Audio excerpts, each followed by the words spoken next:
Το τέλος της Οθωμανικής Αυτοκρατορίας μπορεί να χρονολογηθεί με ακρίβεια, αλλά οι απαρχές της παραμένουν τυλιγμένες στον θρύλο. Στις 29 Οκτωβρίου του 1923, ο Μουσταφά Κεμάλ Ατατούρκ ανακηρύχθηκε πρόεδρος της Νέας Δημοκρατίας της Τουρκίας, ενός κράτους που ιδρύθηκε επί της λαϊκής κυριαρχίας και με σύνορα αναγνωρισμένα από τη διεθνή κοινότητα. Έναν χρόνο νωρίτερα, οι δημοκρατικοί είχαν απογυμνώσει τον τελευταίο σουλτάνο από την πολιτική του εξουσία, αφήνοντάς του μόνο τον θρησκευτικό του ρόλο. Όταν το 1924 κατάργησαν και το Χαλιφάτο, διέκοψαν οριστικά τη σχέση με την ιδέα ότι η τουρκική εξουσία εξαρτιόταν από τη δυναστική κληρονομιά. Στη μακρά του ομιλία ενώπιον του Κοινοβουλίου, ο Ατατούρκ εξήγησε γιατί η γενιά του αποφάσισε να εγκαταλείψει ένα εξαντλημένο αυτοκρατορικό παρελθόν και να οικοδομήσει μια σύγχρονη χώρα. Μόνο σε πρόσφατους καιρούς οι Τούρκοι μπόρεσαν να δουν την ιστορία τους ως κάτι περισσότερο από εκείνη μιας Ισλαμικής δύναμης που ανταγωνίστηκε τη Ρώμη και έπεσε έναντι της Δύσης. Για αιώνες ήταν μια αυτοκρατορία που φοβόταν, ήταν ποικιλόμορφη και μακρόβια. Αλλά πώς κατάφερε η Οθωμανική Αυτοκρατορία να ανυψώσει έναν πολιτισμό που θα κυριαρχούσε σε 3 ηπείρους και θα εξαφανιζόταν μετά από περισσότερα από 600 χρόνια εξουσίας? Ονειρεμένες απαρχές, Οσμάν και η γέννηση της Οθωμανικής εξουσίας. Το έτος 1299 γίνεται αποδεκτό ως συμβολική ημερομηνία της Οθωμανικής προέλευσης, αν και εκείνο το έτος δεν διεξήχθησαν αποφασιστικές μάχες ούτε έγιναν επίσημες διακηρύξεις. Ο λόγος είναι πιο απλός. Συνέπιπτε με την αλλαγή του αιώνα τόσο στο χριστιανικό όσο και στο ισλαμικό ημερολόγιο. Ήταν συνεπώς μια στιγμή που θεωρήθηκε ευίωνη για να σηματοδοτήσει τη γέννηση ενός κράτους που τελικά θα εκτινόταν μεταξύ Ευρώπης και Ασίας. Για τους πρώτους Οθωμανούς, η ημερομηνία είχε λιγότερη σημασία από το πνευματικό όραμα που νομιμοποιούσε το δικαίωμά τους να κυβερνούν. Όλα ξεκίνησαν με ένα όνειρο. Σύμφωνα με την παράδοση, ο πρώτος ηγεμόνας, ο Όσμαν, κοιμήθηκε ένα βράδυ στο σπίτι ενός σοφού ονόματι Εντεμπάλι. Στο όνειρο, ένα φεγγάρι αναδιόταν από το στήθος του Αγίου και βυθιζόταν στο δικό του. Στη συνέχεια, από τον αφαλό του φύτρωνε ένα δέντρο που σκέπαζε ολόκληρο τον κόσμο, με βουνά και ποτάμια κάτω από τη σκιά του. Οι άνθρωποι έπιναν από τα νερά του, πότιζαν χωράφια και έβγαζαν πηγές. Όταν του διηγήθηκε το όνειρο, ο Εντεμπάλι ερμήνευσε ότι ο Θεός είχε παραδώσει στον Όσμαν και στους απογόνους του την αυτοκρατορική εξουσία και του πρόσφερε το χέρι της κόρης του, Μαλχούν. Αυτό το όραμα, το οποίο μεταδόθηκε γραπτός περισσότερο από έναν αιώνα μετά το θάνατό του, γύρω στο 1323, έγινε ο πιο διαρκής ιδρυτικός μύθος της αυτοκρατορίας, δικαιολογώντας την άνοδό της έναντι των αντιπάλων που ανταγωνίζονταν για την κυριαρχία της Ανατολίας και των Βαλκανίων. Στις αρχές του 14ου αιώνα, οι Οθωμανοί ήταν μόνο μία μεταξύ πολλών τουρκομανικών φυλών που προέρχονταν από την Κεντρική Ασία και διεκδικούσαν τον έλεγχο της Ανατολίας, της εκτεταμένης περιοχής μεταξύ της Μαύρης Θάλασσας, της Μεσογείου και του Αιγαίου. Για αιώνες ήταν μέρος της Βυζαντινής Αυτοκρατορίας, κληρονόμου της Ανατολικής Ρωμαϊκής, με πρωτεύουσα την Κωνσταντινούπολη, η οποία ιδρύθηκε από τον Κωνσταντίνο τον Μέγα το έτος 324. Μετά τη λαιλασία της πόλης από τους Σταυροφόρους το 1204, το Βυζάντιο έχασε μεγάλο μέρος των κτήσεών του και μέχρι τον 14ο αιώνα διατηρούσε μόλις την Κωνσταντινούπολη, τη Θράκη, τη Μακεδονία και ορισμένους θύλακες στην Ελλάδα και την Ανατολία. Οι Σελτζούκοι Τούρκοι ήταν οι πρώτοι Τουρκομάνοι εισβολείς που εγκαταστάθηκαν εκεί. Από την Κεντρική Ασία είχαν προχωρήσει προς τα δυτικά σε μια εποχή που το Βυζάντιο ήταν αποδυναμωμένο από εσωτερικές διαμάχες. Το 1071 ο Σουλτάνος του Σαλπ Άρσλαν νίκησε τον αυτοκράτορα Ρωμανό τον 4ο Διογέννη στο Μαντζίκερτ κοντά στη λίμνη Βαν, ανοίγοντας τον δρόμο για τις μαζικές μεταναστεύσεις νομάδων προς το εσωτερικό της Ανατολίας. Οι Σελτζούκοι ίδρυσαν την πρωτεύουσά τους στην Ίζνικ και, αφού την έχασαν από τους Σταυροφόρους, στο Ικόνιο. Στους επόμενους αιώνες εμφανίστηκαν διάφορα μικρότερα εμιράτα, όπως οι Ντανισμεντίδας, Σαλτούκιδας, Μενγκούτζεκίδας και Αρτούκιδας, που κάλυψαν το κενό εξουσίας. Η Ανατολία έγινε ένα μοσαϊκό από Κούρδους, Άραβες, Έλληνες, Αρμένιους, Εβραίους και Μουσουλμάνους. Στον 13ο αιώνα η σελτζουκική δύναμη έφτασε στο απόγειό της υπό το όνομα Σελτζούκι του Ρουμ, αλλά αυτή η ισορροπία διαταράχθηκε με την άφιξη των Μογγόλων. Το 1243, οι απόγονοι του Τζέγκις Χάν νίκησαν τους Σελτζούκους στο Κιοσεντά, αναγκάζοντάς τους να γίνουν υποτελείς φορολογούμενοι. Η αστάθεια επιδεινώθηκε από τις εσωτερικές διαμάχες και την παρέμβαση των Μαμελούκων από την Αίγυπτο. Μέχρι το τέλος του αιώνα, ο μογγολικός έλεγχος στην Ανατολία ήταν αδύναμος και πολυάριθμες τουρκομανικές φυλές εκμεταλλεύτηκαν το κενό για να σχηματίσουν τα δικά τους εμιράτα. Εμφανίστηκαν τότε οίκοι όπως οι Τέκες στην Ατάλια, Μεντέσε και Άιντεν στα νοτιοδυτικά, Χαμίτ και Ισφεντίαρ στο εσωτερικό, Κάραμαν στο κέντρο, Γκερμιάν στην Κιουτάχια και Καρέσι στα βορειοδυτικά. Σε αυτήν την τελευταία περιοχή εμφανίστηκε ο Όσμαν, αρχηγός της Οθωμανικής Φατρίας. Το 1301, σύμφωνα με έναν βυζαντινό χρονικογράφο, τα στρατεύματά του νίκησαν έναν αυτοκρατορικό στρατό στη μάχη του Βαφέα, κοντά στη θάλασσα του Μαρμαρά. Αυτή η μικρή νίκη σηματοδότησε την αρχή μιας επέκτασης που θα χρειαζόταν δεκαετίες για να παγιωθεί. Οι Οθωμανοί μοιράζονταν με τους γείτονές τους τη συνοριακή ζωή, τον συνεχή πόλεμο και την κινητικότητα. Το εμιράτο τους, που βρισκόταν ανάμεσα στα βυζαντινά ερείπια και τη μογγολική επιρροή, εκμεταλλεύτηκε τόσο την πίστη όσο και την πολιτική ευκαιρία. Η γεωγραφία της Ανατολίας, με το οροπέδιο της που περιβάλλεται από βουνά και έφορες πεδιάδες στα δυτικά, διαμόρφωσε την οικονομία τους και τον τρόπο μάχης τους.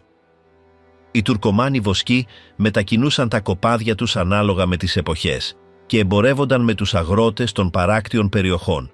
Αυτές οι ανταλλαγές ενίσχυσαν συμμαχίες που θα ήταν κλειδί για τη γέννηση της νέας εξουσίας. Ο πατέρας του Όσμαν Ερτουρούλ είχε λάβει από τους Σελτζούκους εδάφη στο Σεούτ, στα βορειοδυτικά της χώρας.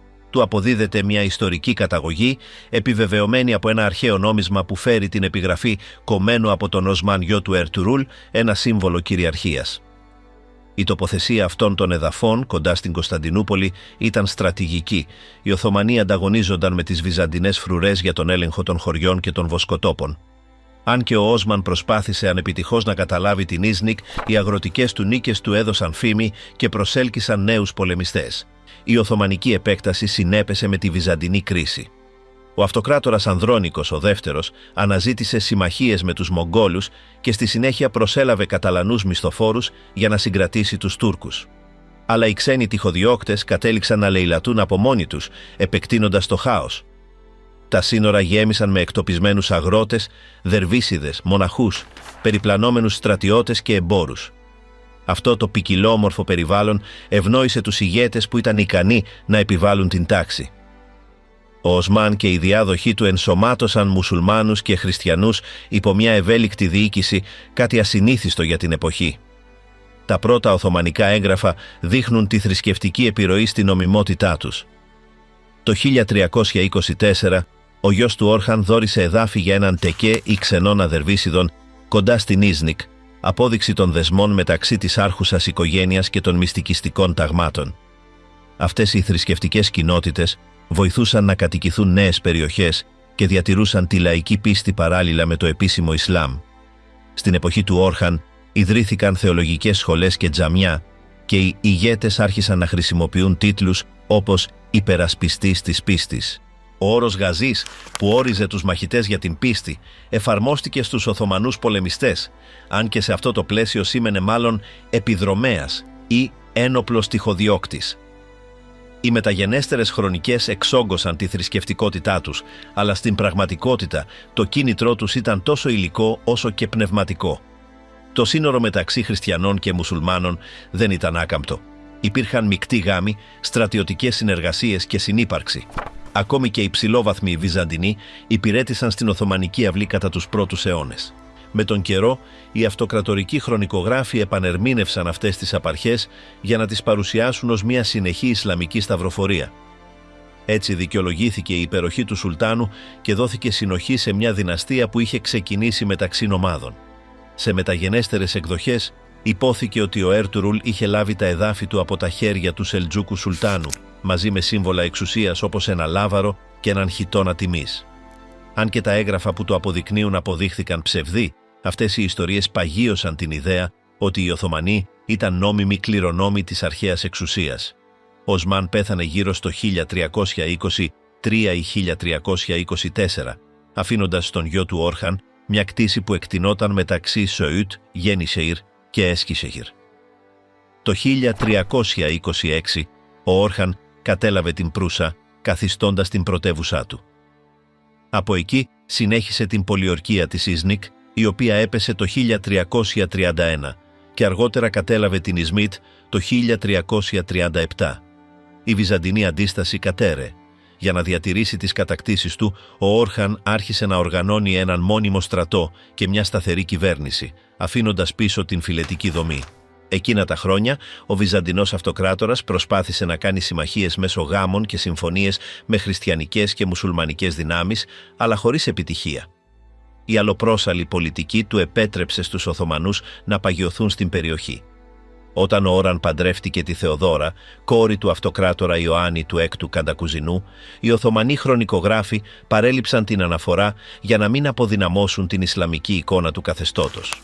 Κατά τη δεκαετία του 1350, ο γιος του Ορχάν Σίλιμαν διέσχισε τα Δαρδανέλια με τα στρατεύματά του και ίδρυσε τις πρώτες Οθωμανικές βάσεις στη Θράκη, εκμεταλλευόμενος έναν σεισμό που είχε καταστρέψει τα τείχη της Καλύπολης. Από τότε και μετά, η επέκταση προς τα Βαλκάνια ήταν ασταμάτητη. Οι μεταγενέστεροι χρονικογράφοι απέδωσαν αυτές τις προόδους μόνο στην Ανδρία των Γαζίδων, αλλά στην πραγματικότητα συμμετείχαν πολλοί πρώην σύμμαχοι του Εμιράτου του Καρέσι και διάφορες τουρκικές ομάδες. Ο Ορχάν πέθανε το 1362 και ο γιος του Μουράτο πρώτος κληρονόμησε μια περιοχή σε πλήρη επέκταση. Κατά τη διάρκεια της βασιλείας του, οι Οθωμανοί κατέλαβαν το Διδημότυχο, την Αδριανούπολη, μετονομάστηκε σε Εντύρνε και επέκτηναν την κυριαρχία τους μέχρι τον Δούνα. Ονειρεμένες απαρχές, Οσμάν και η γέννηση της Οθωμανικής εξουσίας. Το έτος 1299 γίνεται αποδεκτό ως συμβολική ημερομηνία της Οθωμανικής προέλευσης, αν και εκείνο το έτος δεν διεξήχθησαν αποφασιστικές μάχες ούτε έγιναν επίσημες διακηρύξεις. Ο λόγος είναι πιο απλός. Συνέπιπτε με την αλλαγή του αιώνα τόσο στο χριστιανικό όσο και στο ισλαμικό ημερολόγιο. Ήταν συνεπώς μια στιγμή που θεωρήθηκε ευίωνη για να σηματοδοτήσει τη γέννηση ενός κράτους που τελικά θα εκτινόταν μεταξύ Ευρώπης και Ασίας. Για τους πρώτους Οθωμανούς, η ημερομηνία είχε λιγότερη σημασία από το πνευματικό όραμα που νομιμοποιούσε το δικαίωμά τους να κυβερνούν. Όλα ξεκίνησαν γέννηση μιας αυτοκρατορίας από τη σκιά του Ταμερλάνου στην άνοδο του Μεχμέτ του Δευτέρου. Η ήττα του Μπάγεζιτ του πρώτου από τον Ταμερλάν στη μάχη της Άγκυρας το 1402 άφησε το Οθωμανικό κράτος στα πρόθυρα της κατάρρευσης. Ο Σουλτάνος συνελήφθη, οι στρατοί του διασκορπίστηκαν και οι πόλεις που είχαν υπακούσει στην εξουσία του διαμελίστηκαν στα χέρια τοπικών αρχόντων. Οι Μογγόλοι αποσύρθηκαν λίγο αργότερα, αλλά η ζημιά είχε γίνει. Η δυναστεία που είχε προχωρήσει ασταμάτητα από την εποχή του Όσμαν φαινόταν να καταραίει. Οι γη του Μπάιεζιντ, στερημένοι μιας κεντρικής εξουσίας, ξεκίνησαν έναν εσωτερικό αγώνα που διήρκεσε περισσότερο από μία δεκαετία και τον οποίο οι μεταγενέστεροι χρονικογράφοι θα ονόμαζαν Μεσοβασιλεία. Ο Ταμερλάν, μετά τη νίκη του, είχε επανεγκαταστήσει παλιούς ηγεμόνες στην Ανατολία για να αποδυναμώσει τους Οθωμανούς. Στα επόμενα χρόνια, η περιοχή γέμισε με εμιράτα που επιδίωκαν να επαναβεβαιώσουν την ανεξαρτησία τους.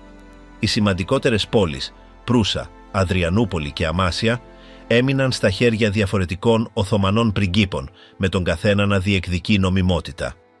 Ο Σιλεϊμάν, ένας από τους γιους του Μπάιεζιντ, έλεγχε τη Ρούμελη, το ευρωπαϊκό μέρος της αυτοκρατορίας, με πρωτεύουσα την Αδριανούπολη.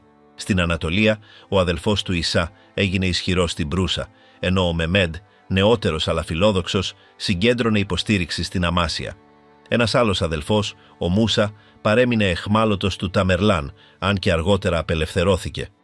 Ο Σιλεϊμάν από την Αδριανούπολη προσπάθησε να διατηρήσει τη σταθερότητα με την υποστήριξη Βαλκάνιων ευγενών και χριστιανών ηγεμόνων. Υπέγραψε συμφωνίες με τη Βενετία και το Βυζάντιο, επιστρέφοντας πόλεις και επιτρέποντας το ελεύθερο εμπόριο. Αλλά η εξουσία του ήταν αδύναμη. Στην Ανατολία, ο Ισά έχασε σύντομα έδαφος έναντι του Μέχμεντ, ο οποίος τον νίκησε κοντά στην Προύσα το 1405 και παγίωσε τον έλεγχο στην δυτική περιοχή. Εν τω μεταξύ, ο Μούσα κατάφερε να δραπετεύσει από την Ασία και να περάσει στην Ευρώπη, όπου επιδίωξε να εκδικηθεί τον Σιλεϊμάν. Με τη βοήθεια του Μεχμέντ αποβιβάστηκε στην Καλύπολη το 1410 και συγκέντρωσε στρατεύματα μεταξύ των δυσαρεστημένων Γαζίδων. Κατά τα επόμενα χρόνια, οι συμμαχίες άλλαζαν συνεχώς. Ο Μούσα κατάφερε να καταλάβει την Αδριανούπολη και να ανακηρυχθεί σουλτάνος το 1411, αλλά η σκληρή του συμπεριφορά προς τους τοπικούς αξιωματούχους τον απομόνωσε. Ο Μεχμέντ πέρασε τότε στην Ήπειρο και τον αντιμετώπισε στο Κωσυφοπαίδιο το 1413. Η νίκη ήταν δική του. Με τον θάνατο του Μούσα η σύγκρουση έληξε και ο Μεχμέντ, γνωστός αργότερα ως Μεχμέντ ο Πρώτος, έμεινε ως μοναδικός κυρίαρχος. Ο πρώτος του στόχος ήταν να αποκαταστήσει την κεντρική εξουσία, η οποία είχε υποστεί ζημιά από τον αδελφοκτόνο πόλεμο. Ο Μεχμέντ ο Πρώτος προσπάθησε να ανακτήσει την εμπιστοσύνη των χαμένων εδαφών. Αποκατέστησε τη διοίκηση, αναδιοργάνωσε το ταμείο και ενίσχυσε την πίστη των επαρχιών. Οι περιοχές της Ανατολικής Ανατολίας εξακολουθούσαν να βρίσκονται υπό την επιρροή των Τουρκομάνων του Κάραμαν, αλλά ο Σουλτάνος απέφυγε μία άμεση επίθεση. Προτίμησε να υπογράψει συμφωνίες με τα μικρότερα μπεϊλίκια, εξασφαλίζοντας την ονομαστική τους αναγνώριση. Στην Ευρώπη, οι Βαλκάνιοι άρχοντες, ειδικά οι Σέρβοι, αποδέχτηκαν ξανά την υποτέλεια με αντάλλαγμα την αυτονομία. Το Βυζάντιο, αποδυναμωμένο και περικυκλωμένο, διατήρησε την ανεξαρτησία του πληρώνοντας φόρο υποτέλειας. Κατά τη διάρκεια της βασιλείας του προέκυψαν επίσης θρησκευτικές προκλήσεις. Το 1416 ξέσπασε στην Ανατολία μια εξέγερση υπό την ηγεσία του ιεροκήρυκα Μπεντρέντιν, ενός πρώην δικαστή που κήρυτε την κοινωνική ισότητα και συνδύαζε σουφιστικές ιδέες με έννοιες λαϊκής δικαιοσύνης. Οι οπαδοί του, αγρότες και άμυστοι στρατιώτες, κατέλαβαν πόλεις και διακήρυξαν το τέλος της καταπίεσης. Ο Μεχμέντ κατέστηλε την εξέγερση με σκληρότητα και διέταξε την εκτέλεση του ηγέτη, αλλά το επεισόδιο έδειξε τις εσωτερικές εντάσεις μεταξύ της κρατικής εξουσίας και των πνευματικών κινημάτων. Όταν ο Μεχμέντ ο Πρώτος πέθανε το 1421, άφησε ένα σταθεροποιημένο, αν και εύθραυστο κράτος. Ο γιος του Μουράντ, ο δεύτερος, κληρονόμησε τόσο τις ανοικοδομημένες πόλεις, όσο και τους εχθρούς που περίμεναν τη στιγμή για να επιτεθούν. Μόλις ανέβηκε στον θρόνο, έπρεπε να αντιμετωπίσει μία συνωμοσία. Ο Βυζαντινός αυτοκράτορας Μανουήλ, ο δεύτερος, απελευθέρωσε τον Μουστάφα, έναν υποτιθέμενο γιο του Μπαγεζίδ που είχε κρατηθεί ως όμηρος, και τον παρουσίασε ως νόμιμο κληρονόμο. Πολλοί πρώην υποστηρικτές του Μούσα ενώθηκαν μαζί του.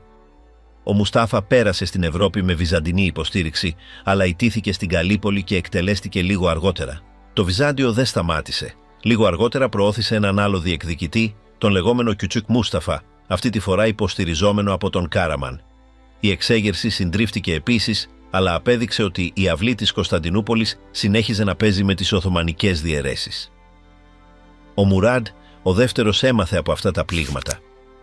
Παγίωσε την εξουσία του και ξεκίνησε μια σειρά εκστρατιών που σηματοδότησαν την οριστική ανάκαμψη της αυτοκρατορικής ορμής.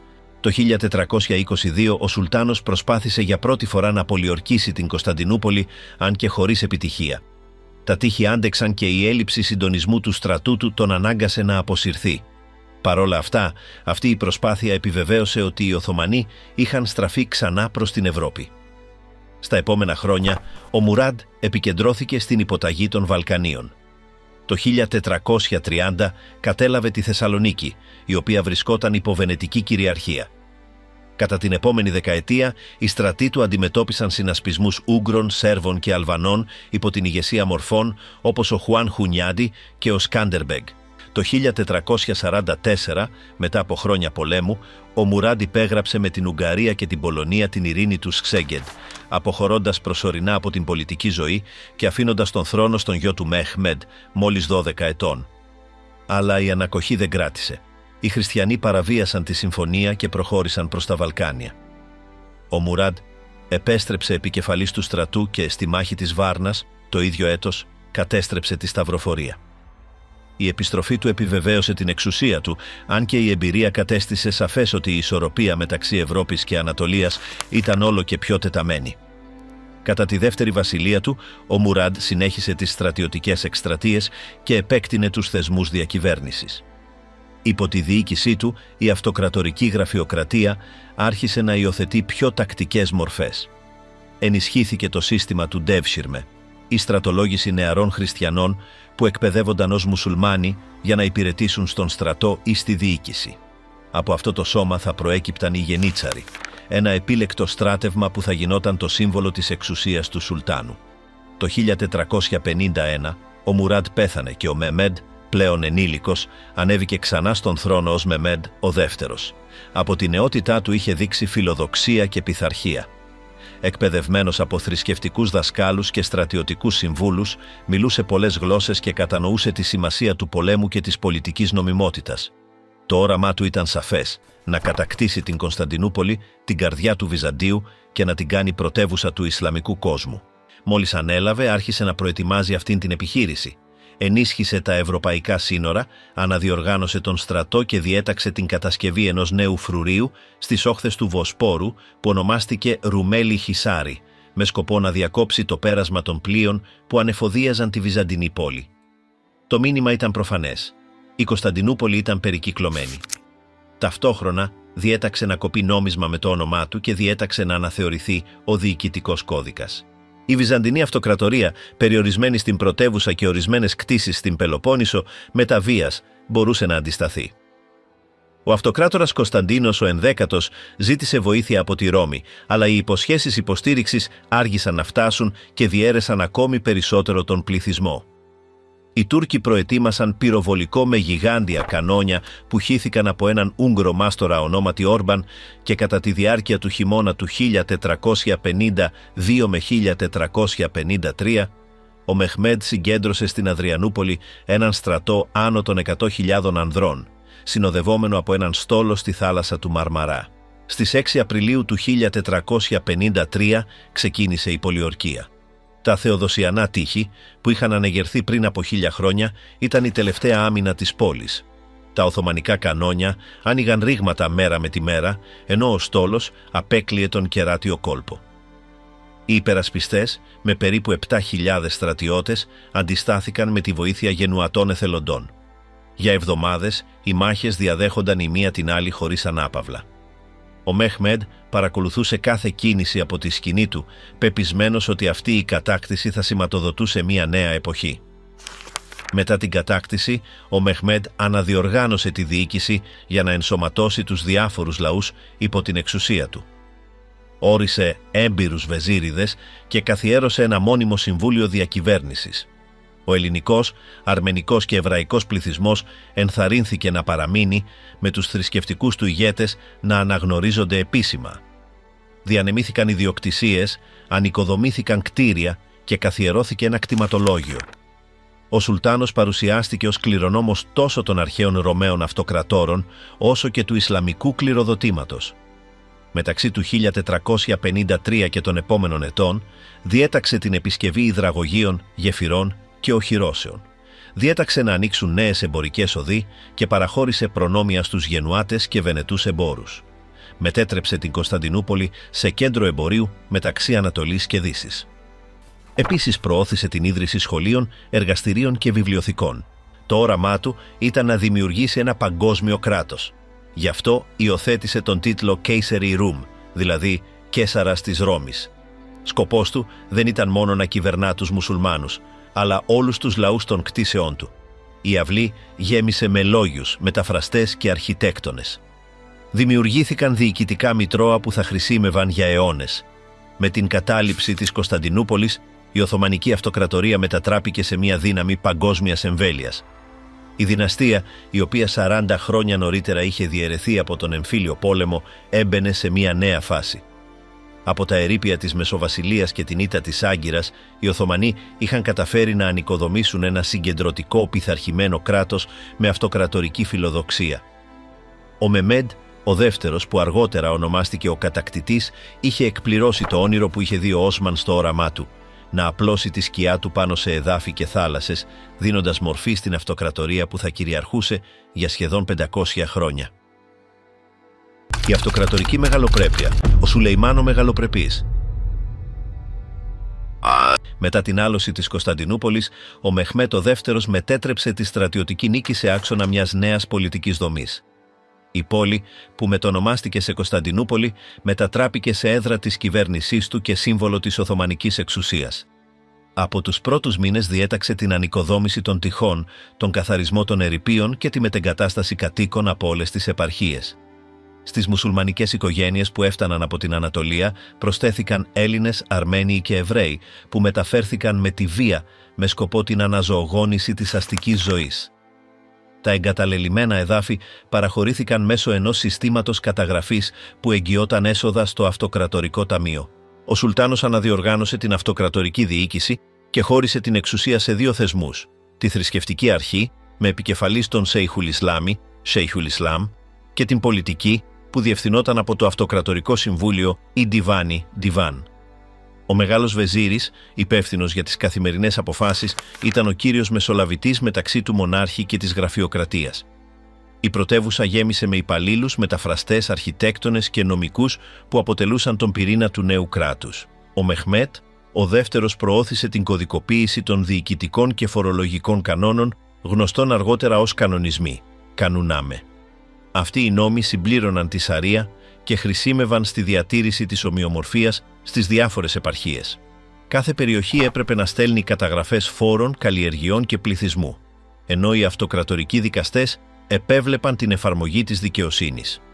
Ο έλεγχος του εδάφους εξαρτιόταν από τα τιμάρια, παραχωρήσεις γης που δίνονταν στους υπείς του στρατού με αντάλλαγμα τη στρατιωτική υπηρεσία.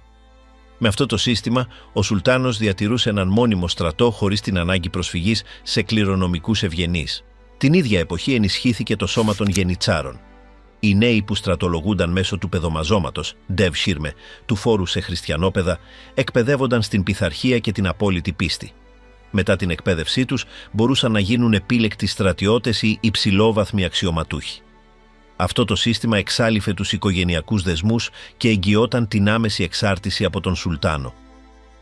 Οι γενίτσαροι έγιναν το κύριο εργαλείο της εξουσίας του, υπακούοντας μόνο στη δική του εντολή. Ο Μεχμέτ δεν περιορίστηκε να κυβερνά από την Κωνσταντινούπολη. Το 1454 ηγήθηκε εκστρατιών για την εξασφάλιση του ελέγχου της Σερβίας και 2 χρόνια αργότερα κατέκτησε το διαλυόμενο δεσποτάτο του Μορέως, Πελοποννήσου. Το 1459, μετά την πτώση του Σμεντέρεβο, η Σερβία ενσωματώθηκε στην αυτοκρατορία. Το 1461, τα στρατεύματά του προχώρησαν στην Τραπεζούντα, το τελευταίο οχυρό της Βυζαντινής Αυτοκρατορίας. Ο ηγεμόνας της Δαβίδ Κομνηνός συνελήφθη εκτελέστηκε λίγο αργότερα. Με αυτή τη νίκη εξαφανίστηκε ο τελευταίος κλάδος της Βυζαντινής εξουσίας. Μεταξύ 1463 και 1479, οι Οθωμανοί συγκρούστηκαν με τη Βενετία για την κατοχή λιμανιών στην Αδριατική και το Αιγαίο. Ο πόλεμος ήταν μακρύς και δαπανηρός, με μάχες στην Πελοπόννησο, την Αλβανία και τη θάλασσα. Τελικά, η συνθήκη του 1479 επιβεβαίωσε την τουρκική ηγεμονία στην Ανατολική Μεσόγειο. Το 1473, ο Μεχμέτ νίκησε επίσης τον Ουζούν Χασάν, ηγεμόνα των Αακ Κογιούνλου στην Ανατολική Ανατολία, εξασφαλίζοντας την κυριαρχία στο εσωτερικό της χώρας. Ο Σουλτάνος ενθάρρυνε την ανέγερση δημόσιων κτηρίων, τζαμιών, σχολείων και νοσοκομείων. Το μεγαλύτερο έργο του ήταν το παλάτι Τόπ Καπί, που χτίστηκε σε έναν λόφο με θέα στον Βόσπορο. Εκεί συγκεντρώνονταν οι χώροι διακυβέρνησης, οι αποθήκες θησαυρών, το οπλοστάσιο και το χαρέμι. Το συγκρότημα αντικατόπτριζε την ιεραρχία του κράτους. Η πρόσβαση στα διαμερίσματα γινόταν κλιμακωτά, από την εξωτερική αυλή μέχρι τα ιδιωτικά δωμάτια του μονάρχη. Οι Ευρωπαίοι πρέσβεις περιέγραφαν με θαυμασμό την οργάνωση και το πρωτόκολλο της αυλής. Κατά τη διάρκεια της βασιλείας του, η καλλιτεχνική και λογοτεχνική παραγωγή έφτασε σε αξιοσημείωτο επίπεδο. Ποιητές, καλλιγράφοι και χρονικογράφοι προσκλήθηκαν στην πρωτεύουσα. Ο Μεχμέτ διέθετε μια εκτεταμένη βιβλιοθήκη και παρήγγειλε πορτρέτα σε Ιταλούς ζωγράφους, μεταξύ των οποίων και ο Τζεντάιλ Μπελίνι, ο οποίος ταξίδεψε στην Κωνσταντινούπολη το 1479 με εντολή του δόγη της Βενετίας. Η παρουσία του Ευρωπαίου καλλιτέχνη έδειχνε τη βούληση του Σουλτάνου να ενσωματωθεί στην πολιτική κουλτούρα της Μεσογείου. Η προσωπική εξουσία του Μεχμέτ προκάλεσε αντίσταση στο περιβάλλον του. Η πολιτική του συγκεντρωποίησης επηρέαζε παλιές οικογένειες υπαλλήλων και θρησκευτικούς ηγέτες. Όταν πέθανε το 1481, κατά τη διάρκεια μιας εκστρατείας εναντίον της Νότιας Ιταλίας, άφησε μια σταθερή αυτοκρατορία, αλλά με εσωτερικές εντάσεις. Οι γη του Βαγιαζίτ και Τζεμ διεκδίκησαν τη διαδοχή. Ο Τσέμ, ηττημένος, αναζήτησε καταφύγιο στη Ρόδο και αργότερα στη Ρώμη, όπου κρατήθηκε από τον Πάπα Ινοκέντιο τον 8ο ως πολιτικό ενέχειρο έναντι των Τούρκων.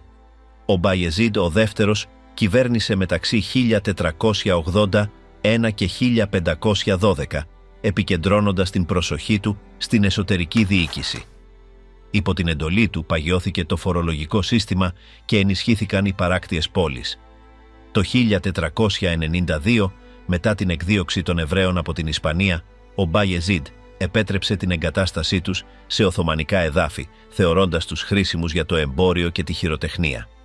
Η Κωνσταντινούπολη και η Θεσσαλονίκη υποδέχθηκαν χιλιάδες Σεφαρδίτες πρόσφυγες, οι οποίοι εισήγαγαν νέες τεχνικές και γλώσσες.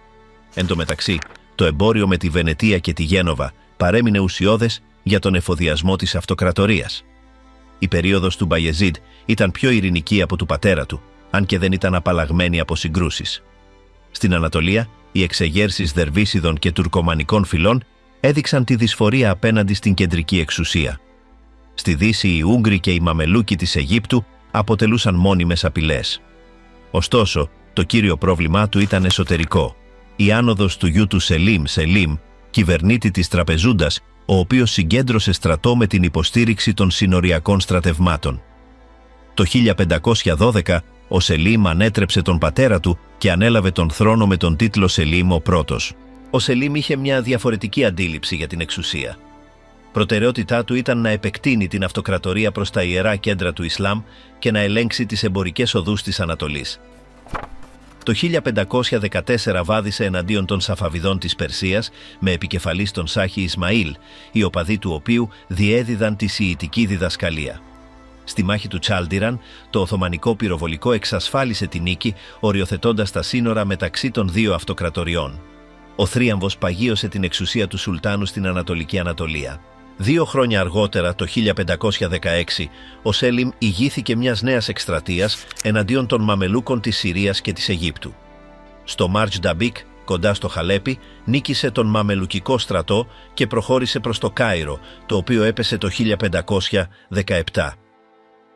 Η κατάκτηση της Αιγύπτου επέτρεψε στον Σουλτάνο να αποκτήσει τα λείψανα του προφήτη και να αναλάβει τον τίτλο του Χαλίφη, αναγνωρισμένο από τους Σουλεμάδες. Με αυτό, η Οθωμανική Αυτοκρατορία ανακηρύχθηκε προστάτηδα των ιερών πόλεων της Μέκκας και της Μεδίνας. Ο Σελίμ αναδιοργάνωσε τη διοίκηση των νέων επαρχιών, σεβόμενος τις τοπικές ιεραρχίες, αλλά υπό άμεση εποπτεία. Η Αίγυπτος κυβερνήθηκε από έναν αντιβασιλέα, Μπέιλερ Μπέι, ενώ τα φορολογικά έσοδα ενσωματώθηκαν στο κεντρικό σύστημα. Τα καραβάνια του Χετζάζ τέθηκαν υπό Οθωμανική φύλαξη και η ετήσια αποστολή επιδοτήσεων στους ιερούς τόπους έγινε παράδοση.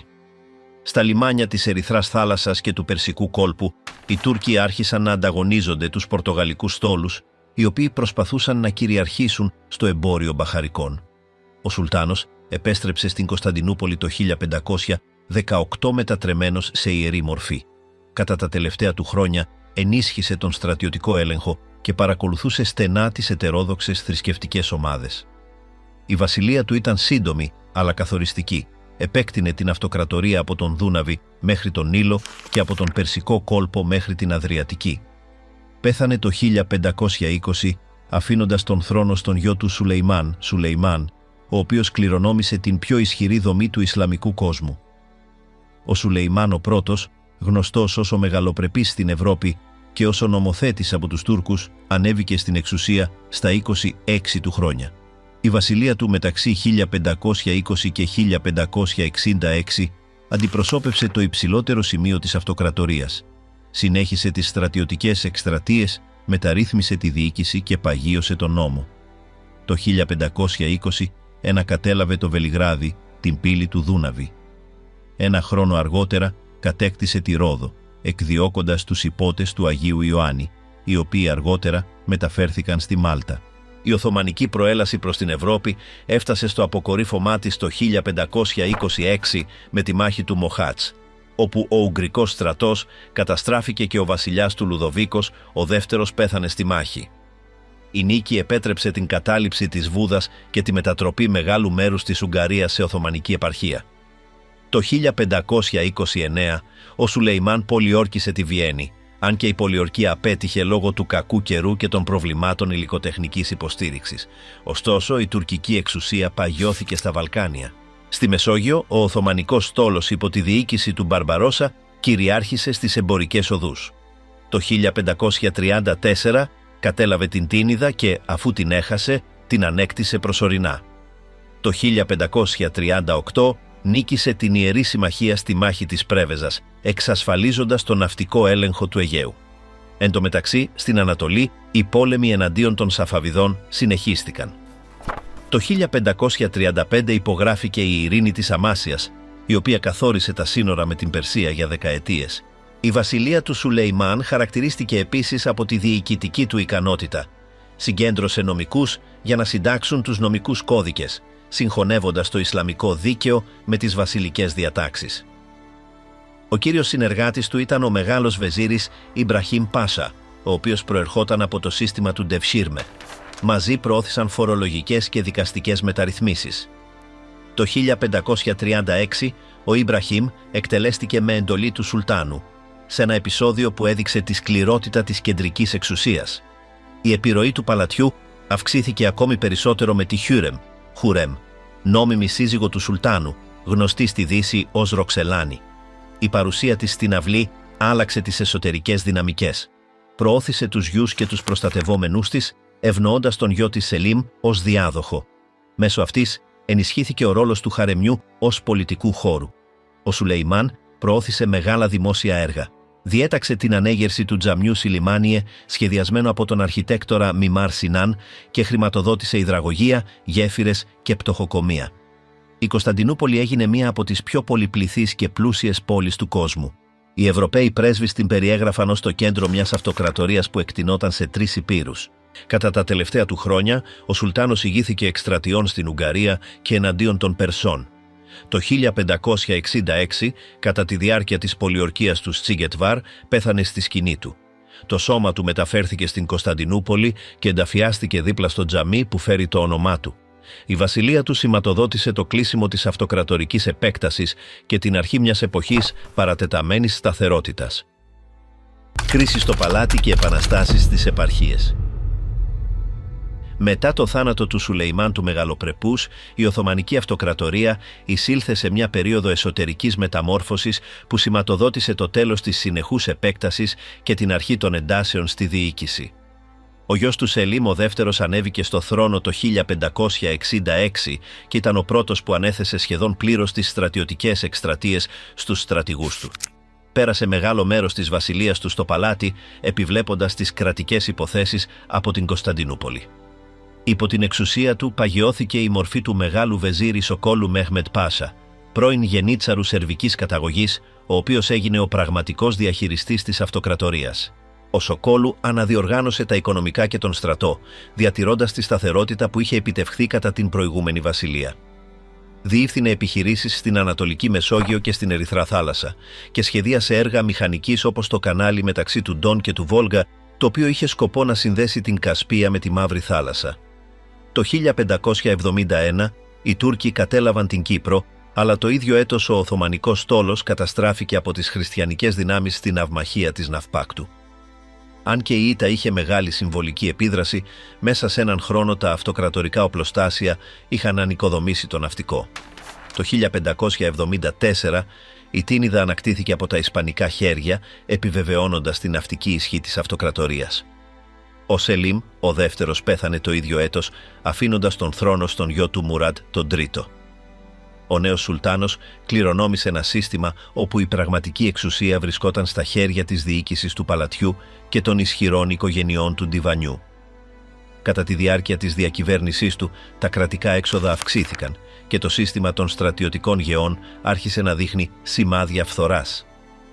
Η ανάγκη χρηματοδότησης εκστρατιών στην Περσία και εναντίον της Βόρειας Αφρικής οδήγησε στην κοπή νομίσματος με λιγότερη αξία και στην πώληση διοικητικών θέσεων. Οι κοινωνικές εντάσεις αυξήθηκαν με το πέρασμα των χρόνων. Οι αγρότες, πιεσμένοι από τους φόρους, εγκατέλειπαν τα χωριά τους και εντάσσονταν σε ένοπλες ομάδες γνωστές ως τζελαλίδες. Αυτές οι συμμορίες επιτίθεντο σε καραβάνια και ολόκληρα χωριά, αποτελώντας μια συνεχή απειλή. Στις επαρχίες της Ανατολίας και της Συρίας, οι κυβερνήτες μετά βίας μπορούσαν να συγκρατήσουν τις εξεγέρσεις. Η επέκταση της διαφθοράς επηρέασε όλα τα επίπεδα. Οι υπάλληλοι που αγόραζαν τις θέσεις τους προσπαθούσαν να ανακτήσουν την επένδυσή τους μέσω τοπικών εκβιάσεων. Η αυλή γινόταν όλο και πιο κλειστή. Ο Μουράντ, κρίση στο παλάτι και επαναστάσεις στις επαρχίες. Μετά το θάνατο του Σουλεϊμάν του Μεγαλοπρεπούς, η Οθωμανική Αυτοκρατορία εισήλθε σε μια περίοδο εσωτερικής μεταμόρφωσης που σηματοδότησε το τέλος της συνεχούς επέκτασης και την αρχή των εντάσεων στη διοίκηση. Ο γιος του Σελίμ ο δεύτερος ανέβηκε στο θρόνο το 1566 και ήταν ο πρώτος που ανέθεσε σχεδόν πλήρως τις στρατιωτικές εκστρατείες στους στρατηγούς του. Πέρασε μεγάλο μέρος της βασιλείας του στο παλάτι, επιβλέποντας τις κρατικές υποθέσεις από την Κωνσταντινούπολη. Υπό την εξουσία του παγιώθηκε η μορφή του μεγάλου βεζίρι Σοκόλου Μέχμετ Πάσα, πρώην γενίτσαρου σερβικής καταγωγής, ο οποίος έγινε ο πραγματικός διαχειριστής της αυτοκρατορίας. Ο Σοκόλου αναδιοργάνωσε τα οικονομικά και τον στρατό, διατηρώντας τη σταθερότητα που είχε επιτευχθεί κατά την προηγούμενη βασιλεία. Διεύθυνε επιχειρήσεις στην Ανατολική Μεσόγειο και στην Ερυθρά Θάλασσα και σχεδίασε έργα μηχανικής όπως το κανάλι μεταξύ του Ντόν και του Βόλγα, το οποίο είχε σκοπό να συνδέσει την Κασπία με τη Μαύρη Θάλασσα. Το 1571 οι Τούρκοι κατέλαβαν την Κύπρο, αλλά το ίδιο έτος ο Οθωμανικός στόλος καταστράφηκε από τις χριστιανικές δυνάμεις στην ναυμαχία της Ναυπάκτου. Αν και η ήττα είχε μεγάλη συμβολική επίδραση, μέσα σε έναν χρόνο τα αυτοκρατορικά οπλοστάσια είχαν ανοικοδομήσει το ναυτικό. Το 1574 η Τίνιδα ανακτήθηκε από τα ισπανικά χέρια, επιβεβαιώνοντας την ναυτική ισχύ της αυτοκρατορίας. Ο Σελίμ, ο δεύτερος, πέθανε το ίδιο έτος, αφήνοντας τον θρόνο στον γιο του Μουράντ, τον τρίτο. Ο νέος Σουλτάνος κληρονόμησε ένα σύστημα όπου η πραγματική εξουσία βρισκόταν στα χέρια της διοίκησης του παλατιού και των ισχυρών οικογενειών του Ντιβανιού. Κατά τη διάρκεια της διακυβέρνησής του, τα κρατικά έξοδα αυξήθηκαν και το σύστημα των στρατιωτικών γεών άρχισε να δείχνει σημάδια φθοράς. Η ανάγκη χρηματοδότησης εκστρατιών στην Περσία και εναντίον της Βόρειας Αφρικής οδήγησε στην κοπή νομίσματος με λιγότερη αξία και στην πώληση διοικητικών θέσεων. Οι κοινωνικές εντάσεις αυξήθηκαν με το πέρασμα των χρόνων. Οι αγρότες, πιεσμένοι από τους φόρους, εγκατέλειπαν τα χωριά τους και εντάσσονταν σε ένοπλες ομάδες γνωστές ως τζελαλίδες. Αυτές οι συμμορίες επιτίθεντο σε καραβάνια και ολόκληρα χωριά, αποτελώντας μια συνεχή απειλή. Στις επαρχίες της Ανατολίας και της Συρίας, οι κυβερνήτες μετά βίας μπορούσαν να συγκρατήσουν τις εξεγέρσεις. Η επέκταση της διαφθοράς επηρέασε όλα τα επίπεδα. Οι υπάλληλοι που αγόραζαν τις θέσεις τους προσπαθούσαν να ανακτήσουν την επένδυσή τους μέσω τοπικών εκβιάσεων. Η αυλή γινόταν όλο και πιο κλειστή. Ο Μουράντ ο τρίτος παρέμενε στους εσωτερικούς χώρους του παλατιού, περιτριγυρισμένος από ευνούχους και συμβούλους. Η σύζυγός του, Σαφίε Σουλτάν, άσκησε σημαντική επιρροή, επεκτείνοντας το δίκτυο των συμμάχων της. Οι βεζίριδες και οι στρατιωτικοί αρχηγοί ανταγωνίζονταν για την εύνοιά της, πράγμα που προκάλεσε ίντριγκες και συχνές αλλαγές στην κυβέρνηση. Ο ρόλος του Σουλτάνου ως αρχηγού εκστρατείας εξαφανίστηκε. Οι στρατοί ενεργούσαν υπό την εντολή στρατηγών που λογοδοτούσαν στον Μεγάλο Βεζίρι. Με τον θάνατο του Μουράντ το 1595, ο γιος του Μέχμεντ ο τρίτος κληρονόμησε μια αυτοκρατορία διαιρεμένη από φατρίες. Ο νέος Σουλτάνος ξεκίνησε τη βασιλεία του με μια συνηθισμένη πρακτική από την εποχή του Μεχμέντ του Δευτέρου, την εκτέλεση των αδελφών του για να αποφευχθούν διαμάχες διαδοχής. Σε αυτήν την περίπτωση στραγγαλίστηκαν 19 πρίγκιπες. Κατά τη διάρκεια της διακυβέρνησής του έλαβε χώρα ο πόλεμος εναντίον των Αψβούργων, γνωστός ως ο Μακρύς Πόλεμος, που εκτείνεται μεταξύ του 1593 και του 1606. Οι εκστρατείες στην Ουγγαρία κατανάλωσαν πόρους και άνδρες και η στρατιωτική πειθαρχία επιδεινώθηκε. Η ήττα στη μάχη του Μέζο Κερέστες το 1596 ακολουθήθηκε από λαιλασίες και αναταραχές στο στρατό. Οι γενίτσαροι, κακοπληρωμένοι, άρχισαν να παρεμβαίνουν στις πολιτικές υποθέσεις. Στην Ανατολία, οι τζελαλίδες επαναστάτες πολλαπλασιάστηκαν υπό την εντολή πρώην άνεργων αξιωματικών. Το 1603, ο βεζίρης Κουιούτσου Μουράντ Πασά ανέλαβε μαζική καταστολή, εκτελώντας χιλιάδες εξεγερμένους. Αν και αποκατέστησε προσωρινά την τάξη, το ανθρώπινο κόστος ήταν τεράστιο. Με τον θάνατο του Μεχμέντ του Τρίτου το 1603, ο θρόνος πέρασε στον γιο του Αχμέντ τον Πρώτο, 14 ετών. Η βασιλεία του σηματοδότησε μια προσπάθεια αποκατάστασης της κεντρικής εξουσίας. Ακύρωσε την εκτέλεση των αδελφών του και επέτρεψε την επιβίωση ανήλικων πριγκίπων μέσα στο παλάτι, πράγμα που αργότερα θα άλλαζε το σύστημα διαδοχής. Στον θρησκευτικό τομέα, προώθησε την κατασκευή του τεμένους του Σουλτάνου Αχμέντ, πιο γνωστού ως Μπλε Τζαμί, το οποίο ολοκληρώθηκε το 1616. Κατά τη διάρκεια της διακυβέρνησής του υπογράφηκε η ειρήνη του Ζιτβάτοροκ με τους Αψβούργους το 1606, η οποία αναγνώριζε μια πιο ισορροπημένη κατάσταση μεταξύ των δύο δυνάμεων. Ο έλεγχος του κράτους εξακολουθούσε να βρίσκεται στα χέρια του Μεγάλου Βεζίρι και του Χαρεμιού. Οι μητέρες των Σουλτάνων, γνωστές ως Βαλιντέ Σουλτάν, ανέλαβαν πολιτικά καθήκοντα όταν οι γη τους ήταν ανήλικοι ή άπειροι. Η Κιόσεμ Σούλταν, μητέρα του Μουράντ του Τέταρτου και του Ήμπραχιμ του Πρώτου, έγινε μία από τις πιο ισχυρές μορφές του αιώνα. Η εξουσία της σηματοδότησε την αρχή του λεγόμενου Σουλτανάτου των γυναικών, μιας περίοδου όπου οι αποφάσεις του παλατιού λαμβάνονταν μεταξύ ευνούχων, βεζίριδων και των κυριών που ήταν πιο κοντά στον θρόνο. Μετά τον θάνατο του Αχμέντ του Πρώτου το 1617 θεσπίστηκε ένα νέο κριτήριο διαδοχής. Ο θρόνος περνούσε στον γυρεότερο άνδρα της οικογένειας αντί στον άμεσο γιο του προηγούμενου Σουλτάνου. Έτσι ανέβηκε ο Μούσταφα ο πρώτος, αδελφός του Αχμέντ, ο οποίος είχε περάσει τη ζωή του σε περιορισμό μέσα στο παλάτι. Η διακυβέρνησή του ήταν σύντομη και χαοτική. Εκτοπίστηκε και αποκαταστάθηκε 2 φορές πριν αντικατασταθεί από τον Όσμαν τον δεύτερο το 1618. Ο Οσμάν ο δεύτερος προσπάθησε να αποκαταστήσει τη στρατιωτική πειθαρχία και να μειώσει την επιρροή των γενιτσάρων. Η ήττα του στην εκστρατεία του Χωτίν το 1620 εναντίον της Πολωνίας αποδυνάμωσε την εξουσία του και οι προσπάθειές του να μεταρρυθμίσει τον στρατό προκάλεσαν την πτώση του. Το 1622 οι γενίτσαροι τον δολοφόνησαν κατά τη διάρκεια μιας εξέγερσης στο ίδιο το παλάτι, σηματοδοτώντας ένα από τα πιο βίαια επεισόδια της Οθωμανικής ιστορίας. Η εξουσία έμεινε στα χέρια του Μουράντ του Τέταρτου, ο οποίος ανέβηκε στον θρόνο όντας ανήλικος. Κατά την παιδική του ηλικία, η αντιβασιλεία βρισκόταν στα χέρια της Κιόσεμ Σούλταν. Όταν ενηλικιώθηκε, ανέλαβε τον έλεγχο και χαρακτηρίστηκε από τη σκληρότητά του. Ο Μουράντ ο Τέταρτος επέβαλε στρατιωτική πειθαρχία και αυστηρές απαγορεύσεις εντός της Κωνσταντινούπολης, όπως η κατανάλωση αλκοόλ και καπνού. Το 1635 και το 1638 ηγήθηκε προς εξουσία και προσαρμογή μεταξύ κρίσης και ασταθούς ισορροπίας. Μετά από δεκαετίες κρίσης, η Οθωμανική Αυτοκρατορία ξεκίνησε μια περίοδο εσωτερικής αναπροσαρμογής υπό τη βασιλεία του Μεχμέντ του Τέταρτου. Η άνοδός του στον θρόνο το 1648, όντας ακόμα παιδί, συνέπεσε με την ανάγκη αποκατάστασης του ελέγχου μετά από χρόνια αστάθειας.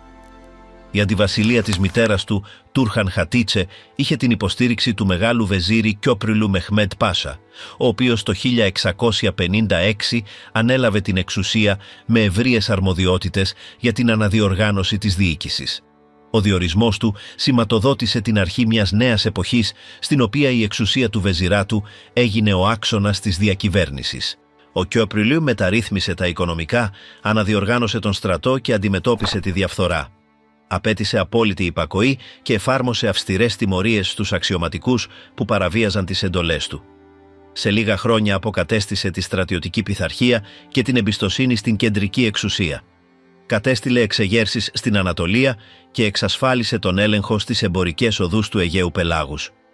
Η διοίκησή του ενίσχυσε τη μορφή του Μεγάλου Βεζίρι ως αποτελεσματικού αρχηγού της κυβέρνησης, ενώ ο Σουλτάνος παρέμενε στο παλάτι. Με τον θάνατό του το 1661, ο γιος του Φάζιλ Αχμετ Κιόπριλου κληρονόμησε το αξίωμα. Συνέχισε την πολιτική του πατέρα του με ενέργεια και ανέλαβε στρατιωτικές εκστρατείες για την ανάκτηση του κύρους. Το 1663 οδήγησε τον στρατό εναντίον των Αψβούργων και κατέλαβε το φρούριο του Νόι Χόισελ, αν και δεν κατάφερε να καταλάβει τη Βιέννη.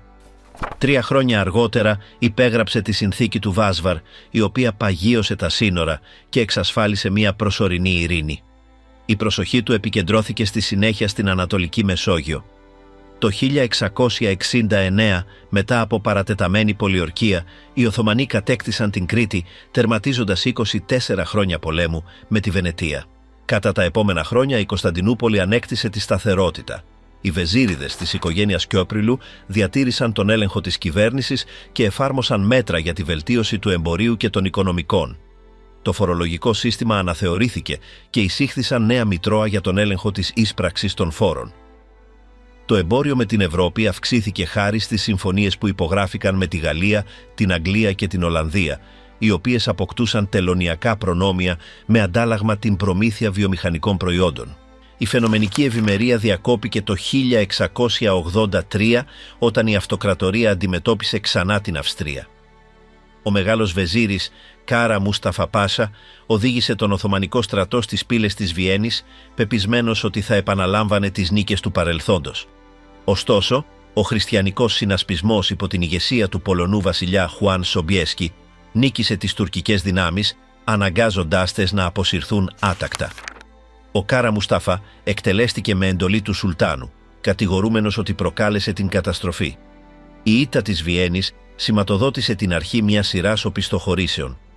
Στα επόμενα χρόνια, οι Αψβούργοι, η Πολωνία, η Βενετία και η Ρωσία ένωσαν τις δυνάμεις τους στη λεγόμενη Ιερή Συμμαχία. Το 1686 οι Οθωμανοί έχασαν τη Βούδα και το 1687 το Βελιγράδι έπεσε στα χέρια των Αυστριακών. Οι ήττες προκάλεσαν στρατιωτική εξέγερση στην Κωνσταντινούπολη, η οποία καθαίρεσε τον Μεμέντ τον Τέταρτο και έβαλε στον θρόνο τον αδελφό του Σιλέιμαν τον Δεύτερο. Ο νέος Σουλτάνος ανέθεσε τη διοίκηση στον Φάζιλ Μουσταφά Κιόπριλου, νεότερο αδελφό του προηγούμενου βεζίρι. Οι μεταρρυθμίσεις του απέδωσαν κάποια αποτελεσματικότητα στον στρατό, αλλά δεν ήταν αρκετές για να σταματήσουν την ευρωπαϊκή προέλαση. Το 1697 ο Οθωμανικός στρατός ιτήθηκε ξανά στη Ζέντα. Τον επόμενο χρόνο η συνθήκη του Κάρλοβιτς ανάγκασε την αυτοκρατορία να παραχωρήσει την Ουγγαρία και την Τρανσιλβανία στους Αψβούργους και τον Μοριά στη Βενετία. Ήταν η πρώτη φορά που η αυτοκρατορία υπέγραφε μια συμφωνία που αναγνώριζε μόνιμες εδαφικές απώλειες. Παρά το πλήγμα, οι εσωτερικές δομές διατηρήθηκαν. Το 1703, μετά τον θάνατο του Μούσταφα του Δεύτερου, ξέσπασε η εξέγερση γνωστή ως το διάταγμα του 1703, η εξέγερση της Αδριανούπολης. Οι γενίτσαροι βάδισαν προς την πρωτεύουσα απαιτώντας την επιστροφή του Σουλτάνου Αχμέτ του Τρίτου, ο οποίος ενθρονίστηκε μετά την καθαίρεση του αδελφού του. Η βασιλεία του άνοιξε μια περίοδο πολιτιστικής και διπλωματικής ανάκαμψης που αργότερα θα γινόταν γνωστή ως η εποχή της Τουλίπας. Κατά τη διάρκεια αυτής της περίοδου, η αυλή υιοθέτησε ευρωπαϊκά έθιμα, κατασκευάστηκαν κήποι, συντριβάνια και παλάτια εμπνευσμένα από γαλλικά μοντέλα. Ο μεγάλος βεζίρης Νευσεχίρ Λινταμάτ Ιμπραχήμ Πασά προώθησε το εμπόριο και τις διπλωματικές σχέσεις, στέλνοντας μόνιμες πρεσβείες στο Παρίσι και τη Βιέννη. Στο στρατιωτικό επίπεδο, ο Αχμέτ ο Τρίτος προσπάθησε να διατηρήσει μια ισορροπία μεταξύ του εξυγχρονισμού και της παράδοσης. Το 1711 τα Οθωμανικά στρατεύματα πέτυχαν μια νίκη εναντίον των Ρώσων στον Προύθο, ανακτώντας μέρος του χαμένου κύρους. Το 1715 ο πόλεμος με τη Βενετία οδήγησε στην ανάκτηση της Πελοποννήσου, ακολουθούμενη από νέες συγκρούσεις με την Αυστρία. 3 χρόνια αργότερα, το 1718, η συνθήκη του Πασάροβιτς καθόρισε νέα σύνορα. Οι Τούρκοι έχασαν τη Σερβία και μέρος της Βοσνίας, αλλά εξασφάλισαν την ειρήνη με την Ευρώπη για περισσότερο από μια δεκαετία. Αυτή η σταθερότητα επέτρεψε στην πρωτεύουσα να μεταμορφωθεί. Μεταξύ του 1718 και του 1730, η Κωνσταντινούπολη έζησε μια εποχή κοινωνικής εκλέπτυνσης. Πολλαπλασιάστηκαν τα τυπογραφεία, τα εργαστήρια κεραμικής και οι μεταξοβιοτεχνίες. Η αυλική ζωή έγινε πιο πολυτελής, ενώ οι μεγάλοι βεζίριδες συγκέντρωναν δύναμη και πλούτο. Η κυβέρνηση έγινε ένα σύστημα ισορροπίας μεταξύ των φατριών του χαρεμιού, των βεζίριδων και των στρατιωτικών. Σε αυτό το κλίμα ευημερίας, το 1720, ο Γύρμης Εκής Μέχμετ Τσελέμπι διορίστηκε πρέσβης στη Γαλλία και συνέταξε μια λεπτομερή έκθεση για τη ζωή στις Βερσαλίες, η οποία προκάλεσε μεγάλο ενδιαφέρον μεταξύ της Οθωμανικής ελίτ. Ο ενθουσιασμός για τον δυτικό πολιτισμό, ωστόσο, προκάλεσε αντιπολίτευση. Οι ουλεμάδες και οι γενίτσαροι έβλεπαν τις μεταρρυθμίσεις ως απειλή για τις Ισλαμικές παραδόσεις.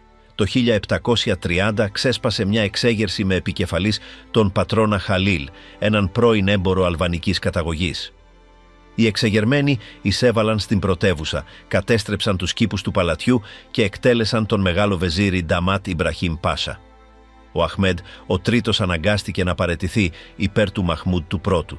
Ο Μαχμούντ ο πρώτος κληρονόμησε μια αυτοκρατορία συγκλονισμένη από την εξέγερση, αλλά κατάφερε να αποκαταστήσει την τάξη. Προώθησε την ανακατασκευή του στόλου και αναδιοργάνωσε το πυροβολικό. Το 1736 η Ρωσία και η Αυστρία επιτέθηκαν ταυτόχρονα στα Οθωμανικά σύνορα, πράγμα που οδήγησε σε νέους πολέμους. Οι εκστρατείες ήταν δύσκολες, αλλά η συνθήκη του Βελιγραδίου το 1739 επέστρεψε στους Οθωμανούς μέρος της Σερβίας και εγγυήθηκε μια παρατεταμένη ανακοχή. Κατά τη διάρκεια αυτής της περίοδου, η μορφή του Μεγάλου Βεζίρι κυριάρχησε ξανά στην πολιτική. Οι επαρχιακοί κυβερνήτες ανέλαβαν στρατιωτικά και φορολογικά καθήκοντα, διαχειριζόμενοι ολόκληρες περιοχές σαν να ήταν προσωπικές κτήσεις, αλλά υπό την ονομαστική εξουσία του Σουλτάνου. Η αποκέντρωση παγιώθηκε. Οι ισχυροί Αγιάν, οι τοπικοί άρχοντες, έλεγχαν ιδιωτικούς στρατούς και εισέπραταν φόρους. Σε αντάλλαγμα, έστελναν ένα μέρος στο Αυτοκρατορικό Ταμείο και διατηρούσαν την περιφερειακή σταθερότητα. Εν τω μεταξύ, το εμπόριο με την Ευρώπη επεκτηνόταν. Τα οθωμανικά εμπορεύματα, ειδικά τα υφάσματα, ο καφές και τα μπαχαρικά, κυκλοφορούσαν σε λιμάνια της Μεσογείου και της Μαύρης Θάλασσας.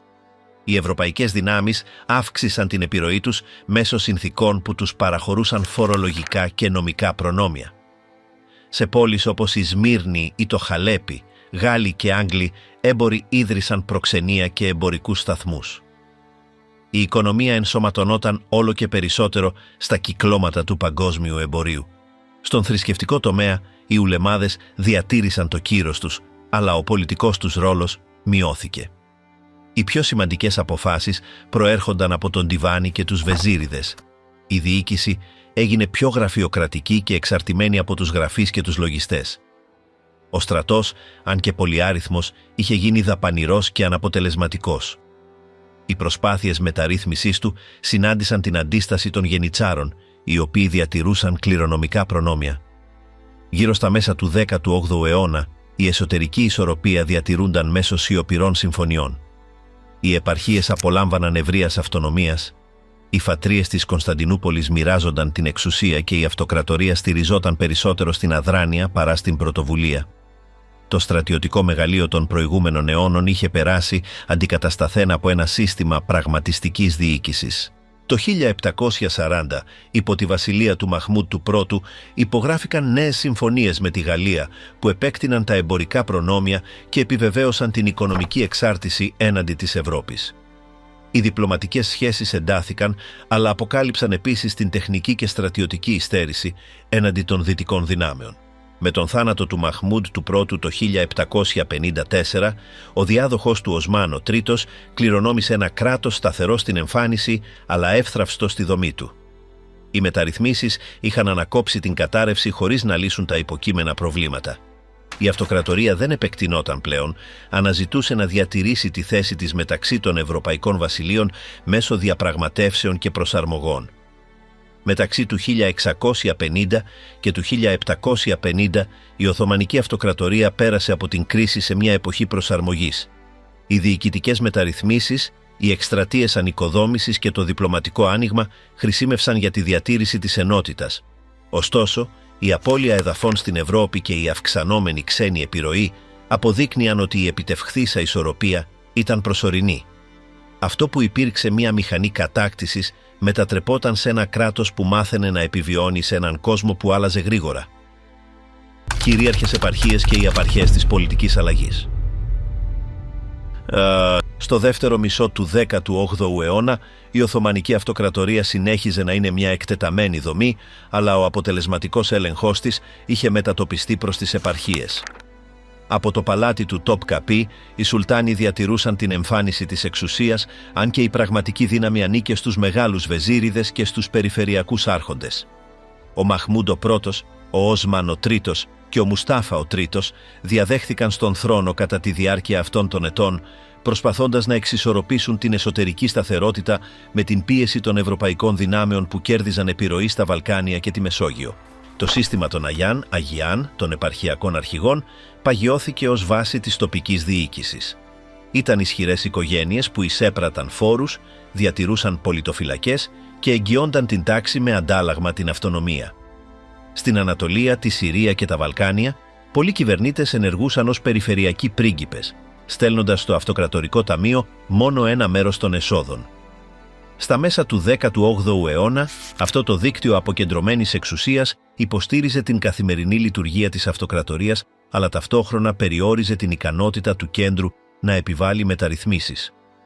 Κατά τη διάρκεια της βασιλείας του Μουστάφα του Τρίτου, μεταξύ των ετών 1757 και 1774, έγινε αντιληπτή η ανάγκη εξυγχρονισμού του στρατού. Οι πρόσφατες εκστρατείες είχαν δείξει ότι το ευρωπαϊκό πυροβολικό και οι τακτικές υπερτερούσαν των Οθωμανικών. Ο Σουλτάνος προσπάθησε να αναδιοργανώσει τη στρατιωτική εκπαίδευση και προσέλαβε ξένους συμβούλους, αλλά οι εσωτερικές αντιστάσεις εμπόδισαν διαρκείς αλλαγές. Εκείνα τα χρόνια, οι βεζίριδες επικεντρώθηκαν στη διατήρηση της οικονομικής διοίκησης και στον έλεγχο της διαφθοράς, η οποία επηρέαζε τόσο τις επαρχιακές αυλές όσο και τα ίδια τα κρατικά οπλοστάσια. Εν τω μεταξύ, οι ευρωπαϊκές δυνάμεις αύξαναν την πίεσή τους. Η Ρωσία, υπό τη διακυβέρνηση της Εκατερίνης της Δευτέρας, αναζητούσε πρόσβαση στη Μαύρη Θάλασσα και επέκταση προς τα Βαλκάνια. Το 1768 ξέσπασε ένας νέος πόλεμος μεταξύ των δύο αυτοκρατοριών. Τα ρωσικά στρατεύματα προχώρησαν μέσω της Ουκρανίας και νίκησαν τους Οθωμανικούς στρατούς σε μια σειρά αποφασιστικών μαχών. Το 1770, ο ρωσικός στόλος κατέστρεψε την Οθωμανική μοίρα στο Τσεσμέ, αποδεικνύοντας την ναυτική κατωτερότητα της αυτοκρατορίας. Η σύγκρουση έληξε με τη συνθήκη του Κιουτσούκ-Καϊνάρκα το 1774. Η όρη της ήταν σκληρή. Η Ρωσία απέκτησε το δικαίωμα να προστατεύει τους Ορθόδοξους χριστιανούς της αυτοκρατορίας και εμπορική πρόσβαση στη Μαύρη Θάλασσα. Η Κριμαία, μέχρι τότε Οθωμανικό έδαφος, κηρύχθηκε ανεξάρτητη, αν και σύντομα έπεσε υπό ρωσική κυριαρχία. Αυτή η συμφωνία σηματοδότησε ένα σημείο καμπής στην Οθωμανική εξωτερική πολιτική, δείχνοντας ότι δεν μπορούσε πλέον να αντιμετωπίσει με επιτυχία τις ευρωπαϊκές δυνάμεις. Ο Αμπντουλχαμίντ ο πρώτος, ο οποίος ανέβηκε στον θρόνο μετά τον πόλεμο, κληρονόμησε μια αυτοκρατορία σε κρίση. Προτεραιότητά του ήταν να αποκαταστήσει την οικονομική διοίκηση και να εξασφαλίσει τα σύνορα. Για να ενισχύσει τον στρατό, προσπάθησε να αναδιοργανώσει τα σώματα του πυροβολικού και δημιούργησε εργοστάσια πυρίτιδας και όπλων στην Κωνσταντινούπολη. Εισήγαγε επίσης στρατιωτικές απογραφές και αναθεώρησε τα κτηματολόγια, αλλά η αντίσταση των γενιτσάρων και των επαρχιακών κυβερνητών φρέναρε κάθε προσπάθεια συγκεντρωποίησης. Στα τέλη του 18ου αιώνα, οι συνεχείς ήττες και η απώλεια εδαφών είχαν αποδυναμώσει το κύρος του Σουλτάνου. Το 1789, ο Σέλιμ ο Τρίτος ανέβηκε στον θρόνο με την ιδέα να ανακτήσει την αυτοκρατορική εξουσία. Εκπαιδευμένος στο παλάτι και ενήμερος για την κατάσταση, προώθησε ένα φιλόδοξο πρόγραμμα μεταρρυθμίσεων γνωστό ως Νιζάμι Σεντίντ, η νέα τάξη. Στόχος του ήταν να εξυγχρονίσει το στρατό και τον κρατικό μηχανισμό, ακολουθώντας το ευρωπαϊκό μοντέλο, ειδικά το γαλλικό.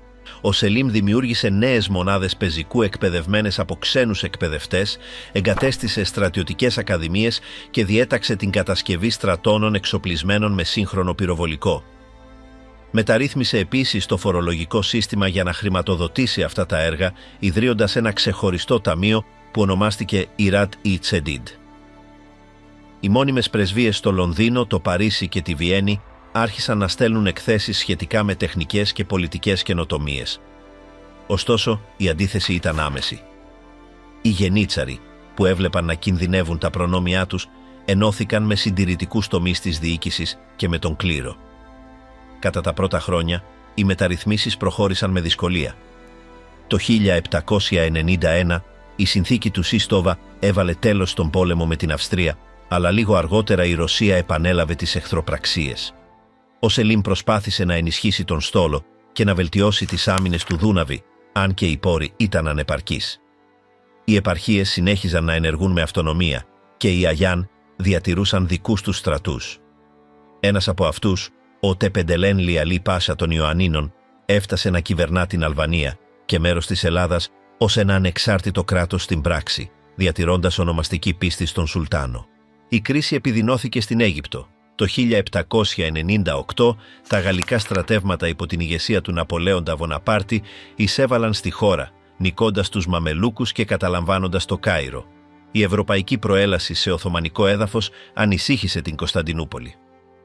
Η Ρωσία και το Ηνωμένο Βασίλειο προσέφεραν βοήθεια για την εκδίωξη των Γάλλων και το 1801 υπογράφηκε μια συμφωνία που αποκατέστησε την Αίγυπτο στην αυτοκρατορία. Ωστόσο, η γαλλική αποχώρηση άφησε ένα κενό εξουσίας που θα καταλάμβανε ο Μέχμετ Αλή, ένας Αλβανός αξιωματικός που είχε υπηρετήσει στον Οθωμανικό στρατό. Ο Μεχμέτ Αλή εκμεταλλεύτηκε τις εσωτερικές διαιρέσεις για να ανέλθει. Το 1805 αναγνωρίστηκε από τον Σουλτάνο ως κυβερνήτης της Αιγύπτου, αλλά στην πράξη ενήργησε με ανεξαρτησία. Μεταρρύθμισε τον στρατό ακολουθώντας ευρωπαϊκά μοντέλα, εισήγαγε την υποχρεωτική στράτευση και οργάνωσε εργοστάσια οπλισμού. Η διοίκησή του αναδιοργάνωσε τους φόρους και εθνικοποίησε γεωργικές εκτάσεις για να χρηματοδοτήσει τον εξυγχρονισμό. Με τον καιρό, η Αίγυπτος έγινε το πιο σαφές παράδειγμα του πώς μια επαρχία μπορούσε να μετατραπεί σε αυτόνομη δύναμη εντός της αυτοκρατορίας. Ενώ ο Μέχμετ Αλή παγίωνε την εξουσία του, στην Κωνσταντινούπολη η πολιτική κατάσταση επιδεινωνόταν. Το 1807 μια εξέγερση των γενιτσάρων ξέσπασε εναντίον των μεταρρυθμίσεων του Σελίμ του Τρίτου. Ο Σουλτάνος καθαιρέθηκε και αργότερα δολοφονήθηκε. Ο ξάδελφος του Μούσταφα ο Τέταρτος κατέλαβε τον θρόνο, αλλά η βασιλεία του κράτησε λίγο. Μια ομάδα μοντερνιστών αξιωματικών, με επικεφαλής τον Μούσταφα Μπαϊρακτάρ, κυβερνήτη της Ρούμελης, παρενέβη στην πρωτεύουσα και αποκατέστησε τον Μαχμούντ τον δεύτερο ως νέο Σουλτάνο. Ο Μαχμούντ ο δεύτερος κληρονόμησε ένα διαιρεμένο κράτος και έναν απίθαρχο στρατό. Προτεραιότητά του ήταν να ανακτήσει τον έλεγχο στις ένοπλες δυνάμεις. Το 1820 άρχισε να σχεδιάζει την εξάλειψη του σώματος των γενιτσάρων, το οποίο θεωρούσε εμπόδιο για τη συγκεντρωποίηση. Αναδιοργάνωσε τα υπουργεία, καθιέρωσε μητρό απολυτών και περιόρισε την επιρροή του κλήρου στις διοικητικές υποθέσεις. Σκοπός του ήταν να ανοικοδομήσει το κράτος σε σύγχρονες βάσεις, αλλά οι πόροι και η πολιτική υποστήριξη ήταν λιγοστοί. Κατά τη διάρκεια αυτής της περίοδου, η αυτοκρατορία αντιμετώπισε επίσης εξεγέρσεις στα Βαλκάνια. Στη Σερβία, οι εξεγέρσεις ένοπλων αγροτών εναντίον των καταχρήσεων των γενιτσάρων μετατράπηκαν σε εθνικό κίνημα. Μεταξύ του 1804 και του 1813, υπό την ηγεσία του Καρατζόρτζε, οι Σέρβοι απέκτησαν μερική αυτονομία πριν κατασταλούν. Στην Ελλάδα, οι μυστικές συνωμοσίες γνωστές ως Φιλική Εταιρεία προετοίμαζαν μια εξέγερση που θα ξέσπαγε λίγο αργότερα. Η απώλεια ελέγχου στις επαρχίες συνοδεύτηκε από την ξένη επέμβαση. Η Ρωσία και η Αυστρία υποστήριζαν τα χριστιανικά κινήματα των Βαλκανίων, ενώ η Γαλλία και η Μεγάλη Βρετανία ανταγωνίζονταν για την επιρροή στην Ανατολική Μεσόγειο. Οι εμπορικές συνθήκες με τις ευρωπαϊκές δυνάμεις πολλαπλασιάστηκαν, εγγυόμενες τελωνειακά πλεονεκτήματα και μειώνοντας την Οθωμανική οικονομική κυριαρχία. Στην Αίγυπτο, ο Μεχμέτ Αλή συνέχισε να ενεργεί ως ανεξάρτητος κυβερνήτης. Το 1811 εξάλειψε τους Μαμελούκους σε μια προγραμματισμένη σφαγή στην Ακρόπολη του Καΐρου, παγιώνοντας την απόλυτη εξουσία του. Οι στρατοί του συμμετείχαν σε εκστρατείες στην Αραβία, όπου νίκησαν το κίνημα των Ουαχαμπιτάς και ανέκτησαν τις ιερές πόλεις. Με τον στρατιωτικό και οικονομικό του έλεγχο, η Αίγυπτος έγινε ένα μεταρρυθμιστικό κέντρο που ανταγωνιζόταν την εξουσία του Σουλτάνου. Ο Μαχμούντ ο δεύτερος παρακολουθούσε με ανησυχία αυτή τη νέα ισορροπία. Προσπάθησε να αντιγράψει ορισμένες αιγυπτιακές μεταρρυθμίσεις, αλλά συνάντησε αντίθεση στην Κωνσταντινούπολη. Παρ' όλα αυτά, κατάφερε να εισαγάγει ευρωπαϊκές στολές, να δημιουργήσει μια νέα σχολή στρατιωτικής μηχανικής και να εξυγχρονίσει τον στόλο. Ωστόσο, η ελληνική εξέγερση το 1821 και ο πόλεμος που ακολούθησε έθεσαν σε ένδειξη τους περιορισμούς του συστήματος. Ο Μεχμέτ Αλή έστειλε αιγυπτιακά στρατεύματα για να υποστηρίξει το Σουλτάνο, αλλά η παρέμβασή του αύξησε το πολιτικό του βάρος. Η εποχή του Τανζιμάτ. Στις πρώτες δεκαετίες του 19ου αιώνα, η Οθωμανική Αυτοκρατορία αντιμετώπιζε έναν βαθύ μετασχηματισμό. Οι στρατιωτικές ήττες, η απώλεια εδαφών και η πίεση των ευρωπαϊκών δυνάμεων είχαν καταστήσει σαφές ότι το παλιό σύστημα δεν μπορούσε να διατηρηθεί. Ο Μαχμούντ ο δεύτερος, Μαχμούντ Δεκόγο, στον θρόνο από το 1808, ανέλαβε το έργο της αναδιοργάνωσης του κράτους. Η διακυβέρνησή του συνέπεσε με την άνοδο του εθνικισμού στα Βαλκάνια και με την πρόκληση που αντιπροσώπευε η αυξανόμενη αυτονομία της Αιγύπτου υπό τον Μεχμέτ Αλή. Ο Μαχμούτ ο δεύτερος ξεκίνησε τη βασιλεία του προσπαθώντας να αποκαταστήσει την αυτοκρατορική εξουσία. Το 1826 διέταξε την εξόντωση των Γενιτσάρων, των οποίων η δύναμη είχε μπλοκάρει τις μεταρρυθμίσεις για αιώνες. Με την υποστήριξη του επίσημου κλήρου και του νέου στρατού, ο Σουλτάνος διέταξε να περικυκλωθούν οι στρατώνες τους και βομβάρδισε τα οικίματα στην Κωνσταντινούπολη. Το επεισόδιο, γνωστό ως το ευτυχές γεγονός, Βάκα ή Χαϊριέ, διέλυσε το σώμα των Γενιτσάρων και άνοιξε τον δρόμο για τη δημιουργία ενός σύγχρονου στρατού, οργανωμένου σύμφωνα με ευρωπαϊκά πρότυπα. Αυτό το γεγονός σηματοδότησε την αρχή μιας διαδικασίας εξυγχρονισμού, που στόχευε στην ενίσχυση της διοίκησης και στον επαναπροσδιορισμό της σχέσης μεταξύ του κέντρου και των επαρχιών. Κατά τα επόμενα χρόνια, ο Μαχμούτ ο δεύτερος αναδιοργάνωσε τα υπουργεία, καθιέρωσε ένα συμβούλιο του κράτους και προώθησε τη δημιουργία τεχνικών και στρατιωτικών σχολών. Εισήγαγε στολές δυτικού τύπου και κατάργησε τη χρήση του σαριού μεταξύ των υπαλλήλων, αντικαθιστώντας το με το φέση ως σύμβολο ενότητας. Το 1831 διέταξε τη διενέργεια γενικής απογραφής και δημιούργησε ένα σύστημα επαρχιών που διοικούνταν από κυβερνήτες διορισμένους από την Κωνσταντινούπολη. Ωστόσο, η αντίσταση των περιφερειών ήταν ισχυρή. Στην Αίγυπτο, ο Μεχμέτ Αλή εκμεταλλεύτηκε την αδυναμία του κέντρου για να επεκταθεί. Τα στρατεύματά του κατέλαβαν τη Συρία και απείλησαν να προχωρήσουν προς την Ανατολία. Το 1839 ο αυτοκρατορικός στρατός ιτήθηκε στον Ιζίπ και λίγο αργότερα ο Οθωμανικός στόλος παραδόθηκε στους Αιγύπτιους. Η κρίση ανάγκασε τις ευρωπαϊκές δυνάμεις να παρέμβουν. Το 1840 μια διεθνής συμφωνία ανάγκασε τον Μεχμέτ Αλή να αποσυρθεί, αν και διατήρησε την κληρονομική διακυβέρνηση της Αιγύπτου. Η συμμετοχή της Αγγλίας, της Αυστρίας, της Πρωσίας και της Ρωσίας στη διευθέτηση έδειξε ότι η επιβίωση της αυτοκρατορίας εξαρτιόταν πλέον από την ευρωπαϊκή διπλωματική ισορροπία. Την ίδια χρονιά, ο Μαχμούτ ο δεύτερος πέθανε, αφήνοντας το θρόνο στο γιο του Αμπντούλ Μετζίντ τον πρώτο.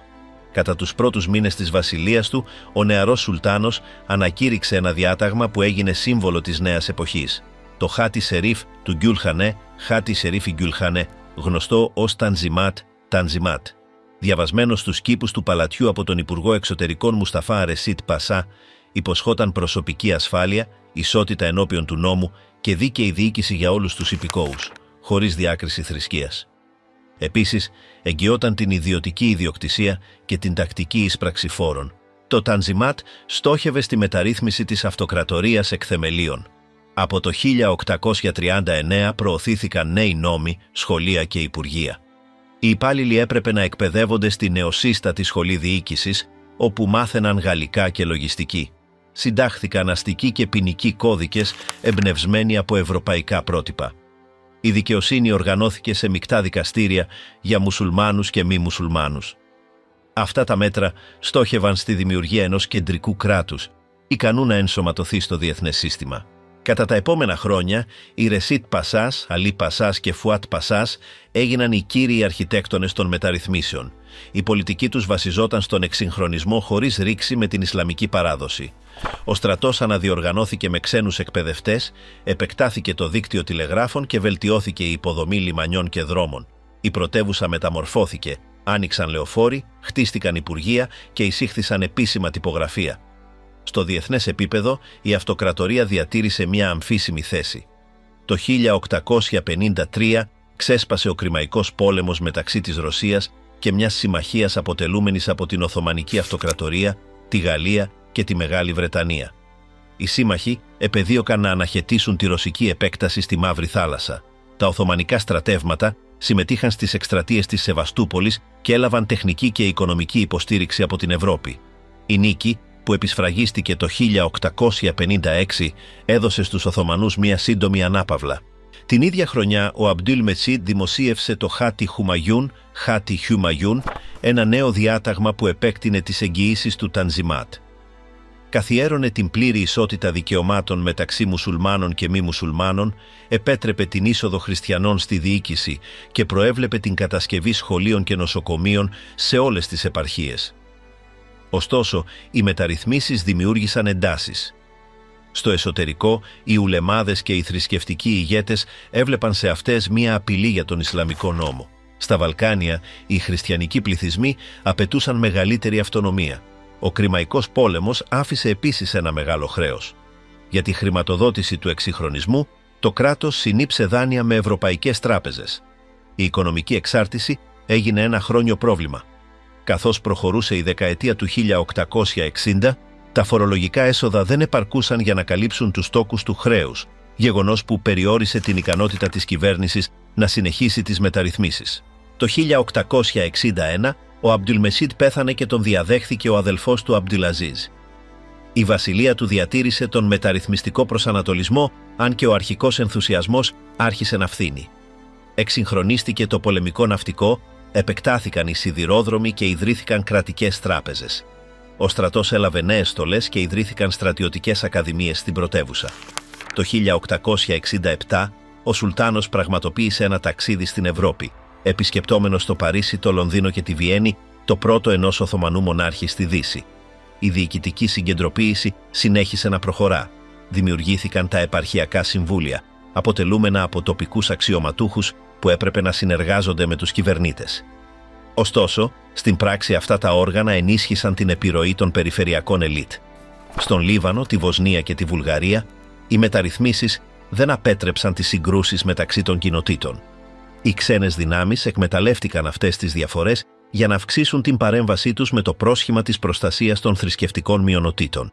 Στα Βαλκάνια, τα εθνικά κινήματα ενισχύθηκαν.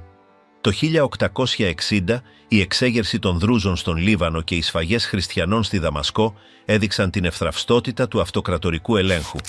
Η υψηλή πύλη απάντησε με πρόσθετες μεταρρυθμίσεις, γνωστές ως οργανικός κανονισμός, που παρήχε διοικητική αυτονομία σε ορισμένες περιοχές. Το 1864 ψηφίστηκε ένας νέος νόμος για τις επαρχίες που αναδιοργάνωσε την εδαφική διοίκηση σε βιλαέτια, βιλαγιάτος, επικυρώνοντας ένα πιο ορθολογικό και ιεραρχικό μοντέλο διακυβέρνησης. Καθώς η γραφειοκρατία μεγάλωνε και η απόσταση μεταξύ της κυβέρνησης και του πληθυσμού. Οι φόροι αυξάνονταν και οι αγρότες έβλεπαν λίγα συγκεκριμένα ωφέλη. Στο εσωτερικό της Ανατολίας, οι εμπορικοί δρόμοι άλλαξαν και πολλά χωριά περιθωριοποιήθηκαν. Οι μεταρρυθμίσεις που σχεδιάστηκαν για να ενσωματώσουν κατέληξαν να δημιουργούν ανισότητα μεταξύ των εξυγχρονισμένων αστικών περιοχών και της παραδοσιακής υπαίθρου. Τη δεκαετία του 1870 η αυτοκρατορία βίωνε μια ατμόσφαιρα έντασης. Η οικονομική κρίση, τα χρέη και η πολιτική αστάθεια προκάλεσαν απώλεια εμπιστοσύνης. Οι ευρωπαϊκές δυνάμεις, ιδίως η Ρωσία και η Μεγάλη Βρετανία, ανταγωνίζονταν για επιρροή. Το 1875 ξέσπασαν εξεγέρσεις στη Βοσνία και την Ερζεγοβίνη, ακολουθούμενες από εξεγέρσεις στη Βουλγαρία.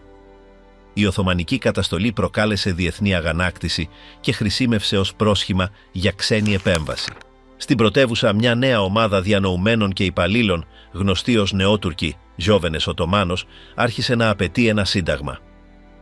Εμπνευσμένοι από τις ευρωπαϊκές ιδέες, υπερασπίζονταν τη δημιουργία ενός κοινοβουλίου και τον περιορισμό της απόλυτης εξουσίας του Σουλτάνου. Μεταξύ αυτών ξεχώριζαν οι Νάμικ Κεμάλ και Ζία Πάσα, οι οποίοι προώθησαν μια μεταρρυθμιστική εφημερίδα και επέκριναν τον αυταρχισμό. Ο θάνατος του Αμπντουλαζίζ το 1876, υπό συγκεχημένες συνθήκες, επιτάχυνε την κρίση. Μετά από μια σύντομη βασιλεία του Μουράντ του Πέμπτου, ο θρόνος πέρασε στον Αμπντουλχαμίτ τον Δεύτερο. Την ίδια χρονιά, ο μεγάλος βεζίρης Μιτχάτ Πάσα προώθησε τη δημοσίευση του πρώτου Οθωμανικού συντάγματος, του Κάνουν η Εσάση. Το έγγραφο καθιέρωνε ένα διθάλαμο κοινοβούλιο, πολιτικά δικαιώματα και μια σύγχρονη νομική δομή. Ήταν το αποκορύφωμα του μεταρρυθμιστικού κινήματος που είχε ξεκινήσει 4 δεκαετίες νωρίτερα. Ωστόσο, ο πόλεμος με τη Ρωσία το 1877 διέκοψε το συνταγματικό πείραμα. Ο Οθωμανικός στρατός, αποδυναμωμένος, υπέστη ήττες που οδήγησαν στην απώλεια μεγάλου μέρους των Βαλκανίων. Ο Αμπντουλχαμίτ ο Δεύτερος ανέστηλε το Σύνταγμα και διέλυσε το Κοινοβούλιο, αποκαθιστώντας την απόλυτη εξουσία του Σουλτάνου. Οι μεταρρυθμίσεις του Τανζιμάτ παρέμειναν ημιτελείς, παγιδευμένες μεταξύ της εξωτερικής πίεσης και της εσωτερικής αντίστασης. Παρά τη μερική του αποτυχία, η περίοδος του Τανζιμάτ μεταμόρφωσε τη δομή της αυτοκρατορίας. Εισήγαγε την έννοια της υπηκοότητας, επαγγελματοποίησε τη διοίκηση και προσέγγισε το Οθωμανικό κράτος στα ευρωπαϊκά πρότυπα. Ωστόσο, δημιούργησε επίσης μια κρίση ταυτότητας. Οι ελίτ επεδίωκαν να εξυγχρονιστούν χωρίς να εγκαταλείψουν την Ισλαμική παράδοση, ενώ η κοινωνία προσπαθούσε να προσαρμοστεί σε έναν κόσμο που κυριαρχούταν από ξένες δυνάμεις. Το 1876 η αυτοκρατορία βρισκόταν σε σταυροδρόμι. Ο εξυγχρονισμός είχε αλλάξει τους θεσμούς της, αλλά δεν είχε επιλύσει τις αδυναμίες της. Οι εθνικές εντάσεις, το εξωτερικό χρέος και η ευρωπαϊκή ανάμειξη συνέχιζαν να υπονομεύουν τη σταθερότητά της. Αυτό που ξεκίνησε ως μια προσπάθεια ανανέωσης κατέληξε να αποκαλύπτει τη δυσκολία συμφιλίωσης της Οθωμανικής κληρονομιάς με τις απαιτήσεις του σύγχρονου αιώνα. Το τέλος της αυτοκρατορίας, από τους Βαλκανικούς πολέμους στη γέννηση της Τουρκίας. Στα τέλη του 19ου αιώνα, η Οθωμανική Αυτοκρατορία ήταν ένα αποδυναμωμένο κράτος που προσπαθούσε να διατηρήσει την ενότητά του εν μέσω εξωτερικών πιέσεων και εσωτερικών εντάσεων. Ο Αμπντουλχαμίτ ο δεύτερος, Αμπντουλχαμίτ Θεκό, ο οποίος είχε ανέβει στον θρόνο το 1876, ξεκίνησε τη βασιλεία του με τη δημοσίευση του πρώτου Οθωμανικού Συντάγματος, του Κανούνι Εσασί, Κανούνι Εσάσι, που εκπονήθηκε από τον Μίτχατ Πάσα. Ωστόσο, μόλις ένα χρόνο αργότερα, ανέστειλε τον χάρτη και διέλυσε το κοινοβούλιο.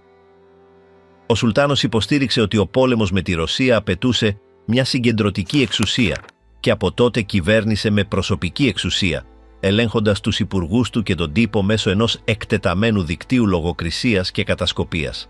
Η σύγκρουση με τη Ρωσία, που ξεκίνησε το 1877, ήταν μια καταστροφή για την αυτοκρατορία. Τα τσαρικά στρατεύματα προχώρησαν μέχρι τις πύλες της Κωνσταντινούπολης και μόνο η διπλωματική παρέμβαση των ευρωπαϊκών δυνάμεων απέτρεψε την πτώση της πρωτεύουσας. Η συνθήκη του Αγίου Στεφάνου, που αναθεωρήθηκε αργότερα στο συνέδριο του Βερολίνου του 1878, μείωσε την Οθωμανική παρουσία στα Βαλκάνια. Η Σερβία, το Μαυροβούνιο και η Ρουμανία αναγνωρίστηκαν ως ανεξάρτητα κράτη, ενώ η Βουλγαρία απέκτησε αυτονομία υπό ρωσική προστασία. Η Βοσνία και Ερζεγοβίνη παρέμειναν υποκατοχή της Αυστρο-Ουγγαρίας. Η αυτοκρατορία έχανε έτσι το μεγαλύτερο μέρος των ευρωπαϊκών της κυριαρχιών, ένα πλήγμα που αποδυνάμωσε την οικονομία και το κύρος της. Αντιμέτωπος με αυτή την κατάσταση, ο Αμπντουλχαμίτ ο δεύτερος υιοθέτησε μια πολιτική συγκεντρωποίησης και συντηρητισμού. Αποκατέστησε την εξουσία του Χαλίφη ως σύμβολο μουσουλμανικής ενότητας και προσπάθησε να ενισχύσει την πίστη των αραβικών επαρχιών, προσφεύγοντας στην Ισλαμική ταυτότητα. Ταυτόχρονα προώθησε την κατασκευή του σιδηροδρόμου του Χετζάζ που ένωνε τη Δαμασκό με τη Μεδίνα και επέκτηνε το τηλεγραφικό δίκτυο. Στην πρωτεύουσα χτίστηκαν σχολεία, νοσοκομεία και υπουργεία. Η διοίκηση εξυγχρονίστηκε, αλλά υπό συνεχή παρακολούθηση. Οι χριστιανικές μειονότητες και οι φιλελεύθεροι διανοούμενοι διώκονταν αν αμφισβητούσαν το καθεστώς. Κατά τις επόμενες 2 δεκαετίες, η αυτοκρατορία επέζησε σε μεγάλο βαθμό χάρη στις αντιπαλότητες μεταξύ των ευρωπαϊκών δυνάμεων. Η Μεγάλη Βρετανία, η Γαλλία, η Ρωσία και η Γερμανία ανταγωνίζονταν για επιρροή και καθεμία προσπαθούσε να εκμεταλλευτεί τις οθωμανικές αδυναμίες. Το 1881, ανίκανη να πληρώσει τα χρέη της, η κράτος αποδέχθηκε τη δημιουργία της διοίκησης Οθωμανικού Δημόσιου Χρέους Administration de la Dette Publique Ottoman, που ελεγχόταν από ξένους πιστωτές, η οποία εισέπρατε φόρους και διαχειριζόταν έσοδα όπως αυτό του καπνού. Η οικονομική κυριαρχία περιορίστηκε έτσι. Η δυσαρέσκεια αυξανόταν μεταξύ των νέων αξιωματικών και των υπαλλήλων που είχαν εκπαιδευτεί σε σύγχρονες σχολές. Το 1889, μια ομάδα φοιτητών ιατρικής ίδρυσε στην Κωνσταντινούπολη τη μυστική οργάνωση των Νεότουρκων, η οποία απαιτούσε την αποκατάσταση του συντάγματος και τον τερματισμό της απολυταρχίας. Με τον καιρό, το κίνημα επεκτάθηκε στην εξορία, ιδίως στο Παρίσι, όπου προσωπικότητες όπως ο Αχμέντ Ριζά και ο πρίγκιπας Σαμπαχαντίν οργάνωσαν την Επιτροπή Ένωσης και Προόδου, ΚΑΠ. Το πρόγραμμά του συνδύαζε τον τουρκικό εθνικισμό με ιδέες εξυγχρονισμού και συγκεντρωποίησης. Η αντιπολίτευση ενισχύθηκε εντός του στρατού. Το 1908, οι αξιωματικοί του Τρίτου στρατού που στάθμευε στη Μακεδονία επαναστάτησαν και ανάγκασαν τον Σουλτάνο να αποκαταστήσει το σύνταγμα που είχε ανασταλεί 3 δεκαετίες νωρίτερα. Αυτό το γεγονός, γνωστό ως η Επανάσταση των Νεοτούρκων, έθεσε τέλος στο αυταρχικό καθεστώς. Στην Κωνσταντινούπολη διεξήχθησαν εκλογές και το κοινοβούλιο συγκεντρώθηκε ξανά. Ωστόσο, οι προσδοκίες για ελευθερία σύντομα διαψεύστηκαν. Το 1909, μια συντηρητική εξέγερση στην πρωτεύουσα προσπάθησε να αποκαταστήσει την απόλυτη εξουσία. Τα στρατεύματα της Επιτροπής βάδισαν στην Κωνσταντινούπολη, κατέστηλαν την εξέγερση και καθαίρεσαν τον Αμπτιλχαμίτ τον δεύτερο. Στη θέση του ανακηρύχθηκε ο Μεχμέτ ο Πέμπτος, Μεχμέτ Β, ένας μονάρχης χωρίς πραγματική εξουσία. Η ΚΑΠ ανέλαβε τον έλεγχο της κυβέρνησης, κυριαρχούμενοι από νέους αξιωματικούς και γραφειοκράτες που ήθελαν να ενισχύσουν το κράτος και να αντισταθούν στις ξένες πιέσεις. Οι νέοι ηγέτες αντιμετώπισαν αμέσως σοβαρές προκλήσεις. Μεταξύ 1911 και 1912 η Ιταλία επιτέθηκε στη Λιβύη και κατέλαβε την Τρίπολη και τα Δωδεκάνησα, αποδεικνύοντας την ευθραυστότητα της αυτοκρατορίας. Λίγο αργότερα, τα βαλκανικά έθνη, Βουλγαρία, Σερβία, Ελλάδα και Μαυροβούνιο, σχημάτισαν μία συμμαχία και κήρυξαν τον πόλεμο στους Οθωμανούς. Σε λίγες εβδομάδες, ο αυτοκρατορικός στρατός ιτήθηκε. Διαδοχικές απώλειες στο Κουμάνοβο, το Λιούλεμπούργας και την Αδριανούπολη ανάγκασαν την αποδοχή ανακοχής. Η Αλβανία κήρυξε την ανεξαρτησία της και σχεδόν όλη η Μακεδονία πέρασε στα χέρια των Βαλκανικών συμμάχων. Το 1913 η ΚΑΠ παγίωσε την εξουσία της μετά από πραξικόπημα. Η Τριανδρία που σχηματίστηκε από τους Ένβερ Πάσα, Ταλάτ Πάσα και Τσεμάλ Πασά ανέλαβε τον έλεγχο της κυβέρνησης και του στρατού. Οι τρεις προώθησαν μια πολιτική τουρκικού εθνικισμού και επιταχυνόμενου εξυγχρονισμού. Προωθήθηκαν διοικητικές μεταρρυθμίσεις, αναδιοργανώθηκε η εκπαίδευση και επιχειρήθηκε η αναζωογόνηση της οικονομίας μέσω επενδύσεων σε σιδηροδρόμους και εργοστάσια. Ωστόσο, η δυσαρέσκεια για τις Ήττες τροφοδότησε ένα κλίμα μιλιταρισμού και δυσπιστίας προς τις μειονότητες. Όταν ξέσπασε ο Πρώτος Παγκόσμιος Πόλεμος το 1914, η αυτοκρατορία συμμάχισε με τη Γερμανία και την Αυστρο-Ουγγαρία. Ο Ενβέρ Πάσα, υπουργός πολέμου, ήταν πεπισμένος ότι θα ανακτήσει χαμένα εδάφη και θα αντισταθεί στη ρωσική πίεση. Τον Νοέμβριο του ίδιου έτους, οι Οθωμανικές δυνάμεις βομβάρδισαν ρωσικά λιμάνια στη Μαύρη Θάλασσα, γεγονός που οδήγησε στην επίσημη είσοδο στη σύγκρουση. Ο πόλεμος επεκτάθηκε σε πολλά μέτωπα: τον Κάφκασο, τη Μεσοποταμία, την Παλαιστίνη και τα Δαρδανέλια. Στο ανατολικό μέτωπο, τα Οθωμανικά στρατεύματα υπέστησαν μια καταστροφική ήττα στο Σαρικαμίς κατά τη διάρκεια του χειμώνα 1914-1915, όπου δεκάδες χιλιάδες στρατιώτες πέθαναν από το κρύο. Παράλληλα, η κυβέρνηση εκτόπισε τον αρμενικό πληθυσμό της Ανατολικής Ανατολίας, κατηγορώντας τον για συνεργασία με τον εχθρό. Οι αναγκαστικές πορείες προς τη Συριακή έρημο προκάλεσαν τον θάνατο εκατοντάδων χιλιάδων ανθρώπων. Το 1915, οι συμμαχικές δυνάμεις προσπάθησαν να εξαναγκάσουν το πέρασμα των Δαρδανελίων για να φτάσουν στην Κωνσταντινούπολη. Οι τουρκικές δυνάμεις υπό τη διοίκηση του Μουσταφά Κεμάλ αντιστάθηκαν με επιτυχία στην Γκαλίπολη, μετατρέποντας αυτή τη νίκη σε εθνικό σύμβολο. Ωστόσο, σε άλλα μέτωπα, η κατάσταση ήταν όλο και χειρότερη. Το 1916, οι Βρετανοί κατέλαβαν τη Βαγδάτη και ενθάρρυναν την αραβική εξέγερση με επικεφαλής τον Σερίφη Χιουσέιν της Μέκκας με την υποστήριξη του Τόμας Έντουαρντ Λόρενς.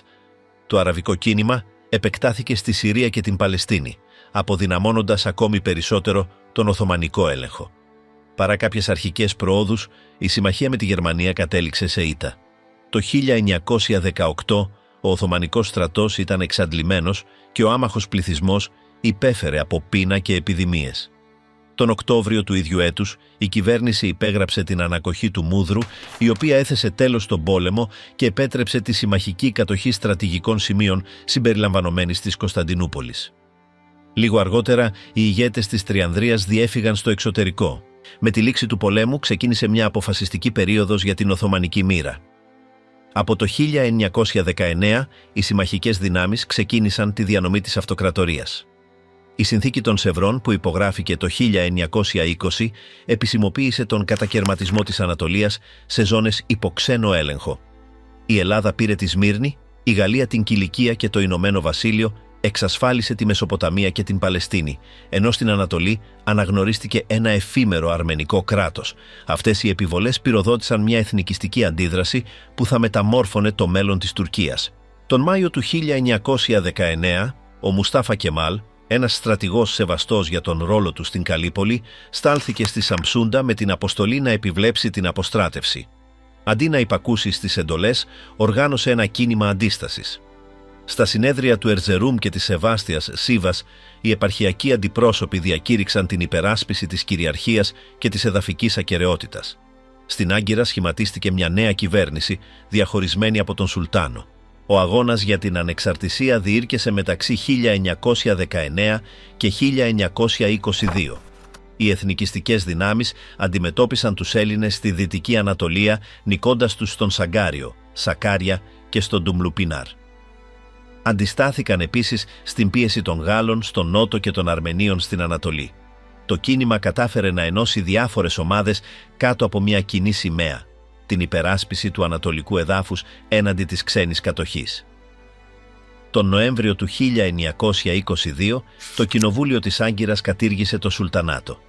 Ο Μεχμέντο Έκτος, Μεχμέντε Σίξ, εγκατέλειψε την Κωνσταντινούπολη με ένα βρετανικό πλοίο, θέτοντας τέλος σε περισσότερους από 6 αιώνες Οθωμανικής μοναρχίας. Τον επόμενο χρόνο, η συνθήκη της Λοζάνης αναγνώρισε τα σύνορα της Νέας Δημοκρατίας της Τουρκίας. Ο Μούσταφα Κεμάλ, μεταμορφωμένος σε εθνικό ηγέτη, εξελέγει πρόεδρος. Το τέλος της αυτοκρατορίας σηματοδότησε την εξαφάνιση του τελευταίου μεγάλου κλασικού Ισλαμικού κράτους. Το έδαφος του, που κάποτε εκτινόταν από την Ουγγαρία μέχρι την Ιεμένη, περιορίστηκε στην Ανατολία και ένα μικρό μέρος της Θράκης. Οι αραβικές επαρχίες μετατράπηκαν σε εντολές μαντάτος που διοικούνταν από τις ευρωπαϊκές δυνάμεις. Στο εσωτερικό, το νέο καθεστώς ανέλαβε έναν ριζικό μετασχηματισμό. Κατάργησε το χαλιφάτο, υιοθέτησε το λατινικό αλφάβητο και διακήρυξε τον λαϊκό χαρακτήρα του κράτους. Μεταξύ 1876 και 1923, ο Οθωμανικός κόσμος κατέρρευσε. Οι πόλεμοι, οι εδαφικές απώλειες και οι ξένες πιέσεις κατέστρεψαν τη δομή που είχε διατηρήσει την αυτοκρατορία για αιώνες. Αυτό που αναδύθηκε από τα ερείπια της ήταν ένα σύγχρονο εθνικό κράτος που έσπασε με το αυτοκρατορικό παρελθόν, αλλά διατήρησε τη μνήμη του μεγαλείου του. Έτσι τελείωσε ο μακρύς κύκλος που ξεκίνησε από τον Οσμάν το 1299 με την πτώση μιας αυτοκρατορίας που είχε κυριαρχήσει σε 3 υπήρους και η οποία μετά από περισσότερα από 600 χρόνια παραχώρησε τη θέση της σε μια νέα Τουρκία.